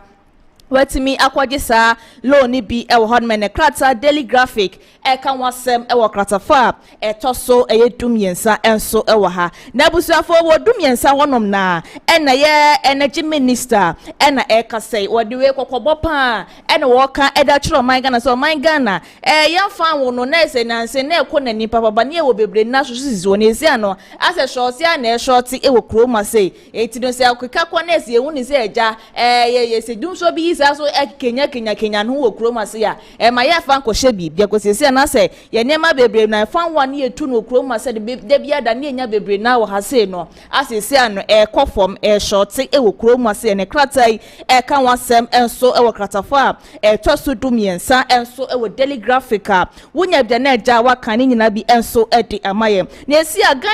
Ghana ene Germany soso ababa be carbon mama sign agreement bi etimi ba beboa aba bibia akọ bibia totin enso ede amaye e wo Kumasi a ene daily graphic enso ka WhatsApp enso e wo ha wonya bia na eja wakomusu kwa kenkan nyina bi kama so ede amaye mama for the dispatch enfa ento so na be piemu enso the dispatch enso so a ne se ba mpani JDM ni phone ede ha se kama kratafo eto so eyedum yenum na na no ada ye DJ a wo se kwa so e wo ya santimantam mu ase na ye menhia no ene wode tu dwa na we de futu ankasa ene na wode emen central for na se media for nyina se wo besra Ghana for nyina ankasa se titiriu ene media for se ye ma ye ni eda honom te se abo wo papa because isi ano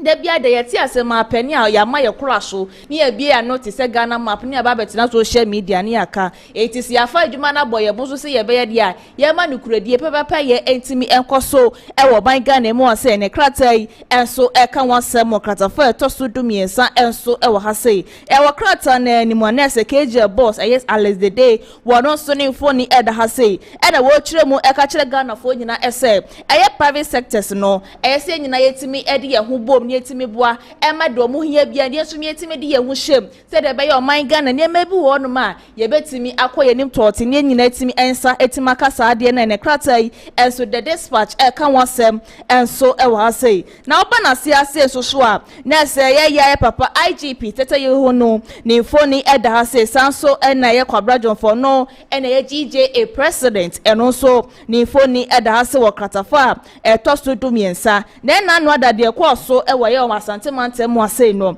nyina ye GJ awards no e na ye president yi e di etu eja e ka kire e ye tete ye hu no se osre na da se se na se twrofo ase de ye ni o man Ghana mu ase na sei e bra ye bra o Kumasi na nyefe diago eti we da de sre de pa no de sre ye IGP se wo make sure se obetimi ama improvement bi abaye media phone se de be ya even kwa se bi boni kura ekoso police fo ebetimi cover ye e wo Kumasi a ene se ma se krata dispatch enso e de e ba eti wonya bia na eja wakenkan nyina bi kama so e de amaye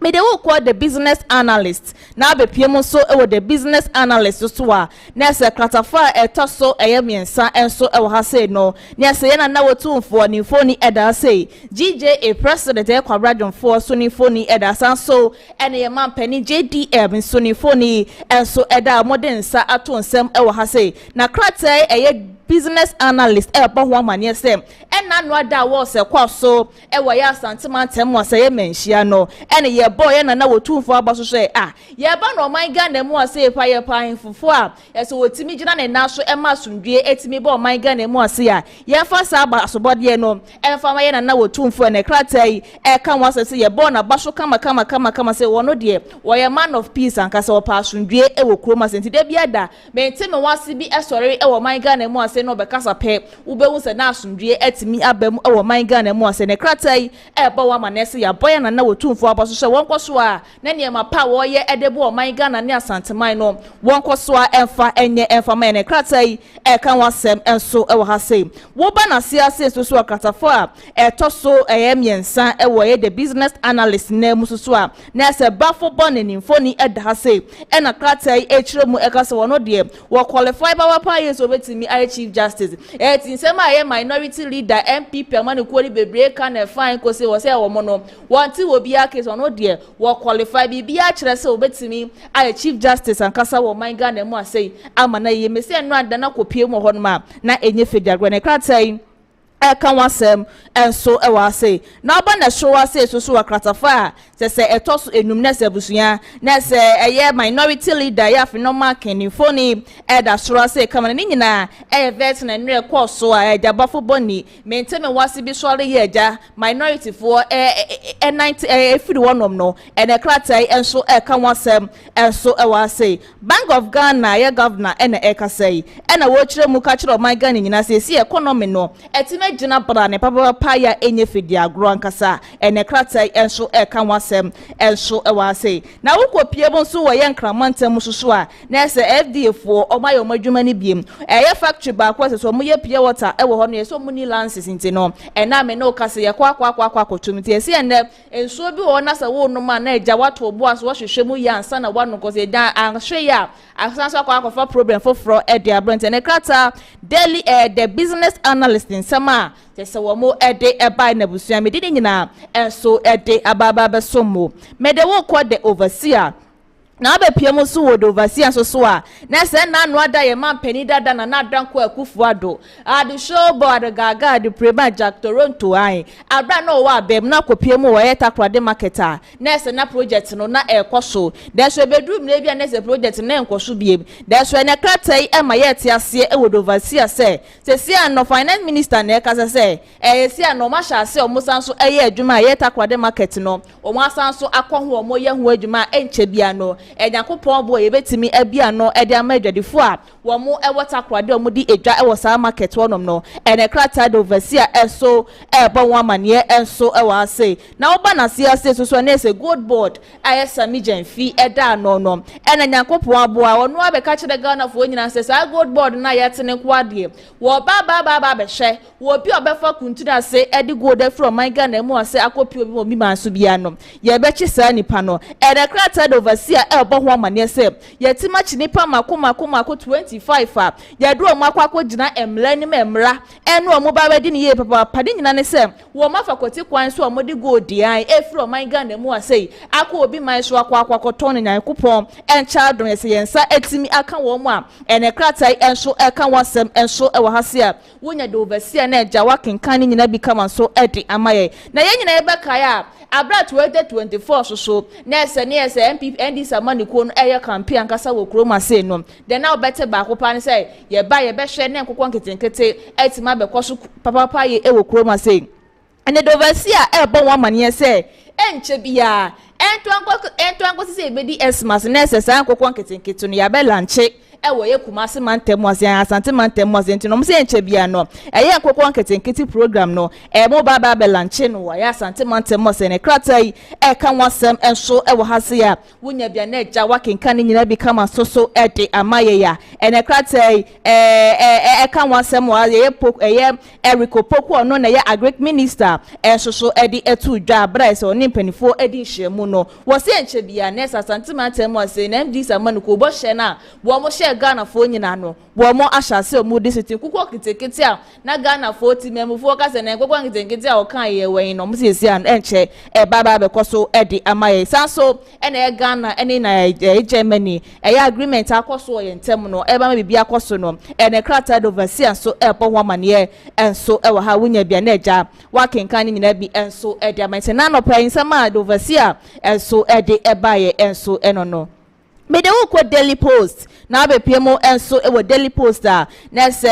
acting defense minister wa baba be kasa ni nyina 6 August de see wo my Ghana mu ase se briche kase a so bo my Ghana nkrofo enwo twi a se mu nyina helicopter crash se ko crash ye mu nyina hwero mo kwa ya Yakopon abo ma report no aba bonte ne atisi na ya se wa kra ba be church mu nyina enso e da kire ne kratai enso e kan wasem enso e wa ha na oba ne kratafa etoso eye ensia ene enso wo Daily Post na se bafo bonia waje Yesu akroso ibi na wo so ye ka kire Ghana fo nyina se he se sia na oba ye acting eye Ghana se Chief Justice Kumasi no wo ba be hwe amanimdie Yakopon ede ma no watimi da ba be boa ma bibia tima kwoso wano akasa e wo Kumasi wo so wo ne se no be hwehwe ni mu bia niam bia wo Kumasi yo wo ba be hwe amane ma bebre na tima kwo ni Chief Justice abra na wo so ye wo pledge say I promise on my own and I and the Carter Daily Post the phone aba beto wase yes wo kire mu a wo ka say Yakopon boy say yes so ye ni so me Chief Justice o be bon homode papa ya Krata Daily Post kan wasem and so ewa ha na ba na sia say so na senkrofo 25 as a gold board etimi ache obo nyina ne nyina ne so mo nam kwati kwan so a wo mo di gold edi from my Ghana mu say akwakọ pio bi man so akwakọ ton no sami janfi ni squad ne nyina netima che senkrofo ye nipa 25 ye ne Krata kan wasem ye do makwakọ gina emra no ane Daily Post bo ho amane enso ewa ha na enu adabra na sevet no kwaso ye ja ye bafo boni ye se wo kasa no say ade mane ejele ye atayi 70 years ni nyina ne se no wo shuro because ye would the na atayi wo kroma se no se wo di nyamra sama kasa wo kroma se so wo jere di be 30 years 20 years obetima kwa aba na eja wa ba trete na na ye na busuafo ntin so man 70 years a sa 70 years no be kwa aba no bafo body no kura wa firim kwa dada kura na chire kura no akata eno ntin na nam so e manageri ye atayi 70 years and Krata Daily Post bo ho amane and so e wo ha wonya bia na eja wa kan ni nyina bi kama so ede amaye me de wo kwa day break na be piem so e wo day break so so a na se Krata fa tosom yensa no na se minority leader ye afenoma kanifoni Eda hase ya ese enra divert ne kwa so a bente me wan so mo sorry edi free wonom ne Krata yi enso kan wasem enso e wa ase sanso na let's the day or no so private sectors or so obesra da se nyina betima carbon yetima bibia wo man Ghana mu ase ama bibia kwa wano enso eda maye ne Krata yi kan wasem enso eda maye eye bafo bonya wo kire mu kase de ntia wo jeli ya ata yi 70 years no suro papa yi ko so ye sha brand criminal kasa enuti na namso e manageri ya ata yi 70 years na Krata day breaking so kan wasem enso e wa say sanso na wo ba na se ase so ye top military bi officer bi ese sika bi 500,000 Ghana cedis afa fanin say so Krata enso day break kan wasem enso wa ha wonya bia na eja wakọ musuko no akenkan ni nyina bi kama so edi amaye mama for the national enquiry enfa enso we nyina so na obepiem o the national enquiry so a na se esi ano passport ese no okroma se Yakopon abo mo aga na fo Ghana fo nyina abo se de tie bia no wo mo be hwe no ma wise asika ne so edi amaye ne wo mo so mo te so 30% edi amaye ne Krata yi kan wasem enso e wasan so na ya Ghana ne Nigeria esi ano mate task force betima boa ama woman traffic ekoso e wo man Ghana ne Nigeria ne to atimetwa no ne Krata yi enso kan wasem enso e wase good board adwuma pa o mu di ese Yakopon atima boa yetimachi nipa mako 25 no ene Krata yi enso ebo ho amane enso e wase KGF wo mo echire mu ekasa yese private sectors no ese nyina yetimi ekabom ne nyina yetimi adwuma eba man Ghana etimi fa ne tuma pa efraye papa no ene Krata yi enso kan wasem enso ha wonya the national enquirer na eja wato obo ase no akenkan nyina bi kama so ede amanta ha say ene emre beba me kwama me de ne Krata ni nyina me de ni nyina edi ebesi na ya se wode de aka nyina so da betwa so ede amaye tiefo ni ahwefo adan dan no mojebre etie Kumasi Online TV TV and offensive friends of Ken TV na ya se ba Yakopon bo echina sanso be din hye mo bi okay hana ATP meda wasi ye baba sense ma ba won Krata ni no wapense ni nyina mu ede amaye nyampa echina okay ebisia ATP ena motene nkaneja yesi enchekra nkokọ nkete policy no chese yade a shantemante mu hanum se ye bedru ye nso me ameti he me twen na me twen ankasa bia na me be sha ase na me de me hu akwa yi mu ase me benye nkokọ aba beton kafe ba shinge busha me nkokọ de anka me ntumi mpo nkan wo mu atati hwe ya owe akokọ na machi na nkeja me yi ba akode amane so wonje emfa nkotwa nanum in fact member no enya ye be member no ekọ ankasa ba busha me o video bi ambese me dija mo kwan na ne nyina no eye madam na atoshi ane campaign na no hye ankasa ene wo ye de amakene de akompre ko hene Japan sabre our central region our delegate kasa na atoshi eyobi 2023 no na odi Dr. Mahmoud Bawumia etu no etie mo ni ade no ye campaign na ano hye ankasa edema Dr. Mahmoud Bawumia na so 2026 was what no win ni bibia na daje nyina no amakene de akompre ko hene Japan o se baby asisi o man Ghana edru na ye Kennedy akompre ko hene Japan nko ene betimi aba beje Ghana for oso one BAWUMIA ni problem na nipa 5 a wo mu gire nyina no obeka so obia esafata obia agbo adwuma obia ya ade agese ogina wo gina no boni bia ni no no mpo no na we de Kennedy echi se Kennedy mpo enya whosoever bia ro be win 2026 ni bia no oye ever ready say obe campaign e de amasa nipa but emprempre yi de election bia ni nipa ye de ne ko nti emprempre yi de na enti a wo de Kennedy echi ne se Kennedy ni obia obetimi edi nkunim e de ama MPP amanyoko measure so ka me ho ne yakọ na yakọ akotie eye madam na atoshi ne nsem no e de abasisi a Kukudu, rado. Hey, you would also say, Everybody, Baba, Siami, I am a DJ. Most I am a Kanamamaya, and you winning Yana Bake. Million Cobra Wapa, Many Tafring Kusia. Honorable Atwata, Mini Papa, yes, aha, any place. Meneno, India Pro, baby, I'm here more common fund, no local government service. To Menini, you mabu, parts no Yanani womb, Obia Jina baby, Ojina baby, Miss Regina baby, and so you mean me. Or you mean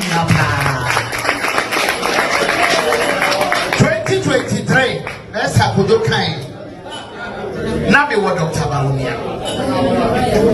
But this time, no, Nyamiado, my back Kennedy, or in the edge of it. Now, my back Kennedy, or in the edge of it, and yet, the people and yes, say, men pay Dr. BAWUMIA, same Debbie, me don't know. And yes, say, Miami Bonibi, Debbie. Onye mi boni bia eya na kofo dinam no mu didi matem ade na wo ko BAWUMIA ne de wa ba ken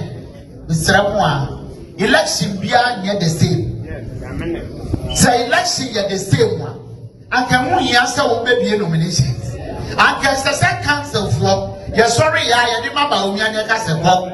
ana me bua na esno election 2024 Esno nipa BAWUMIA ni gyina ye esno dia ye nkodi obesan ba abana ye to ye no ade a wunya ye ye behwe se dia wo ye ho ye behwe nioma ekọ mu enti na okwe report ni other report na no na ba kira ye mo bi se ye ma wa to aso ana ye ma wa sai atomuti and number 5 na afa forms se wo mu coach na no obia esefata meni wo mu nyina ya adwuma so obi be ka kira wo se obi ni mu ade asin obi a obwa se ba ko pe ni mu ade a e de ye den de ko ye we wo mu nyina de ye na ye adwuma enti entesa enso obi ase no wo ye kristonia ye wo mre eni onipa nyame mani ginani Moses adwuma bebrebe o ye ade ye me ya o Bible no mu si a Ewrade nti Moses pray ya still a one man go promise land wo pray Ewrade say wo de baton no be ban this person nyame na me kai mo ne me ya adwene enti ye onyame siesie no say next one obefo me no me the reasons egu for na samo titu mwa na mo ne me be kwa medasi se bia mo pese mo tuma me candidate kena me pese me shamo bo wa ha ababia mo be to 31st January no mo tuma kendo mo tuma kendo dia mo be to bia no me campaign manager amani pakro na ya the president 31st January no MPP and the bedi kuni and any father said hello Madam Natoshi ena sabre ya menemo kase ya kwa kotie ne kasa na bana ne kasa wakan ye ne phrase na ye me depa ne se election bia ya shuni pa ye de ne ko into 2023 no no hu se ko mo de BAWUMIA kwa na be ye na so mo de BAWUMIA kwa ye no mo share figure BAWUMIA nya ya like 38 de wo de beto ho no mo hu se da bi 38 we de amoa no en wa jump ye free BAWUMIA camp e bedru Kennedy camp na wo hye se de Kennedy kasa na wo hye baby obefa bia se de obi abogye Kennedy akompre ko hene Japan so a onim se Kennedy ba eye one touch pe edema eye MPP amanyoku na nunti no madam na atoshi wo ba beka Kennedy ho na nyese woni BAWUMIA ni issue oni BAWUMIA ni problem bia BAWUMIA yada no check no feeling style baby but baby a MPP party ne dru sabre enya BAWUMIA ne yede ne beko ne sanse yede BAWUMIA kwa Alaji 38 ne beba be ye alaji 17 wo mo mpese beba be ye MPP 17% intino wo de 38 na omunya ye wo mpese wo mudisi ho no ma no omudu obi fufuro ba obetumi apagya figure ni mo me se Kennedy obetumi clock be 63% e be je amanfo nsem e wo kroma in fact every day nya ye be dia ya na ye no comment section ase de ebusuan ya asam ketwa be wo se million se na ya for today extend your time to 4:30 p.m. please asemo yenya yanka ba mani tu ase dudu ekunya yentena so nche enu ti na program me de be hwo mo Mondays kosi Fridays nti se ne na matumi afa ni nyina nso me yede ya wo kira 2 p.m. pepepe ya be sa so edi ehia e wo Kumasi online TV. And then so you report the to honum. Enipa 59 ene to aba. Akompre ko hine Japan dani de nyina yede ya wonu an edi nkonim nya 75%. Brian Champion nya 7% and a doctor ya wedutwum onya 2%. Dr. BAWUMIA ono so enya 17%. Comment ni be Constance or say united we stand, divided we fall. All NPP members, leaders and supporters should come together for peace to prevail. And same sisu or say Afenyo Kinsi near million say Mr. MP Afenyo Markins, well done, you will be a majority leader 2028 when President Kennedy Akumpre in Japan. Work hard, NPP delegates have seen you. That NDC is using votes. Ken, please to delegates. Nanaya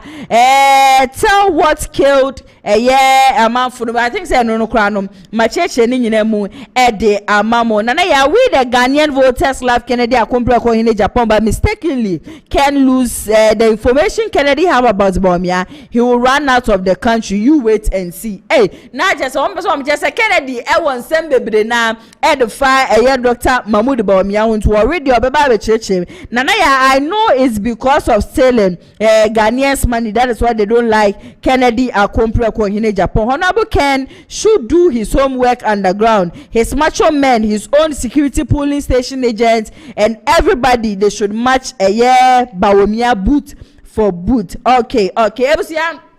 Emena so na jumeko ajase ne wom so masia mitumi any shoulder jumedi ebe so mo Lionage Clinic GH me pacho emema mo mema sem no endimu na ade we ehia miye papa person say bema de wo beba ne ya to pon watamfo anima ni nyina no ade we se wo tumi pem na tumi pem ne kama wo bema ye adwuma wo nya frɛ ye se me be fie no wo beba bedu no na ya set table de ama bema de ye nka nche so waduane na si wona na se ye nka se ko kitchen na kwada ko fa waduane ma ema ne top no watamfo anim tu ye be ma na se be ma sem no endimu wo ye be ma na ade we ni bo bi soa na te se pe wa pepe de egu ho de abepacho me kan fo Lionage for de ama wo ye oba awo ho sensema ye problem de ama fibroid ye problem de ama wo ma wo hu siesie wo ni ade nyina candidiasis gonorrhea syphilis mo amuntumi mfa mema ba ko mo fa 4 5 6 ni ade ne bobo so no syphilis ha wa abepacho me kan fo Lionage Clinic GH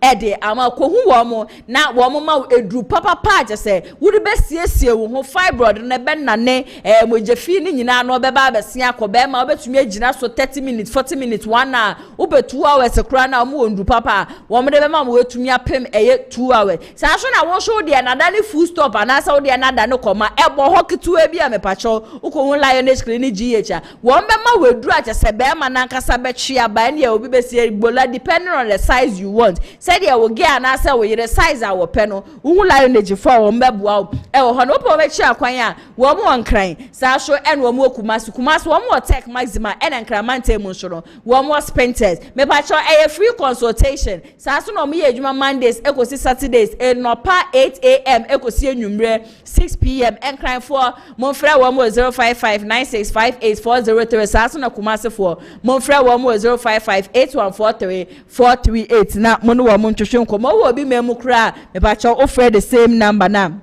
ayadia wo mo ebejebre na wo mo no atwetwe enkomo mami na production team ni nyina se hana ATP the newspaper review ne be somo sa so na camera NMC are so kwadwo sapon nsanu adwuma ena na echegu mata ebo mechidom sa so ena executive producer Mr. Daniel Yeboa meso me tire dwem ene dwumedi ye be somo medi ene na ya so nyame adom echina exactly 2 p.m. ekosi 4 p.m. meba beji mekunda na ejade ekoso o manga na nyina no me de ho nsensem ni nyina no Ababa so till then stay safe ya besa so edi ehia makramo se wutie mi anase wo hweme entwem nko wonim se ade ba ko eha mbema bebre e wasase so e de ye frene erectile dysfunction idi anase bema ne tedue anase ne bema yi ahode ni mu a obetumi di agro e wo mpa so e ma enije etumi aba na ebusua ye wumienu ye wo de ye frene primary erectile dysfunction a eche se bema ne bema entumi ensore da ene ye wo de tosumienu secondary erectile dysfunction e bema first na no hotumi esore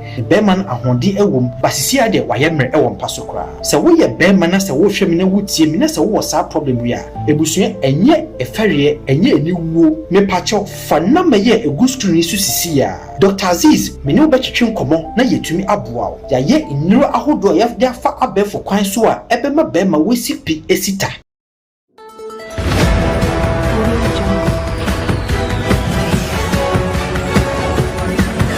ABRONYE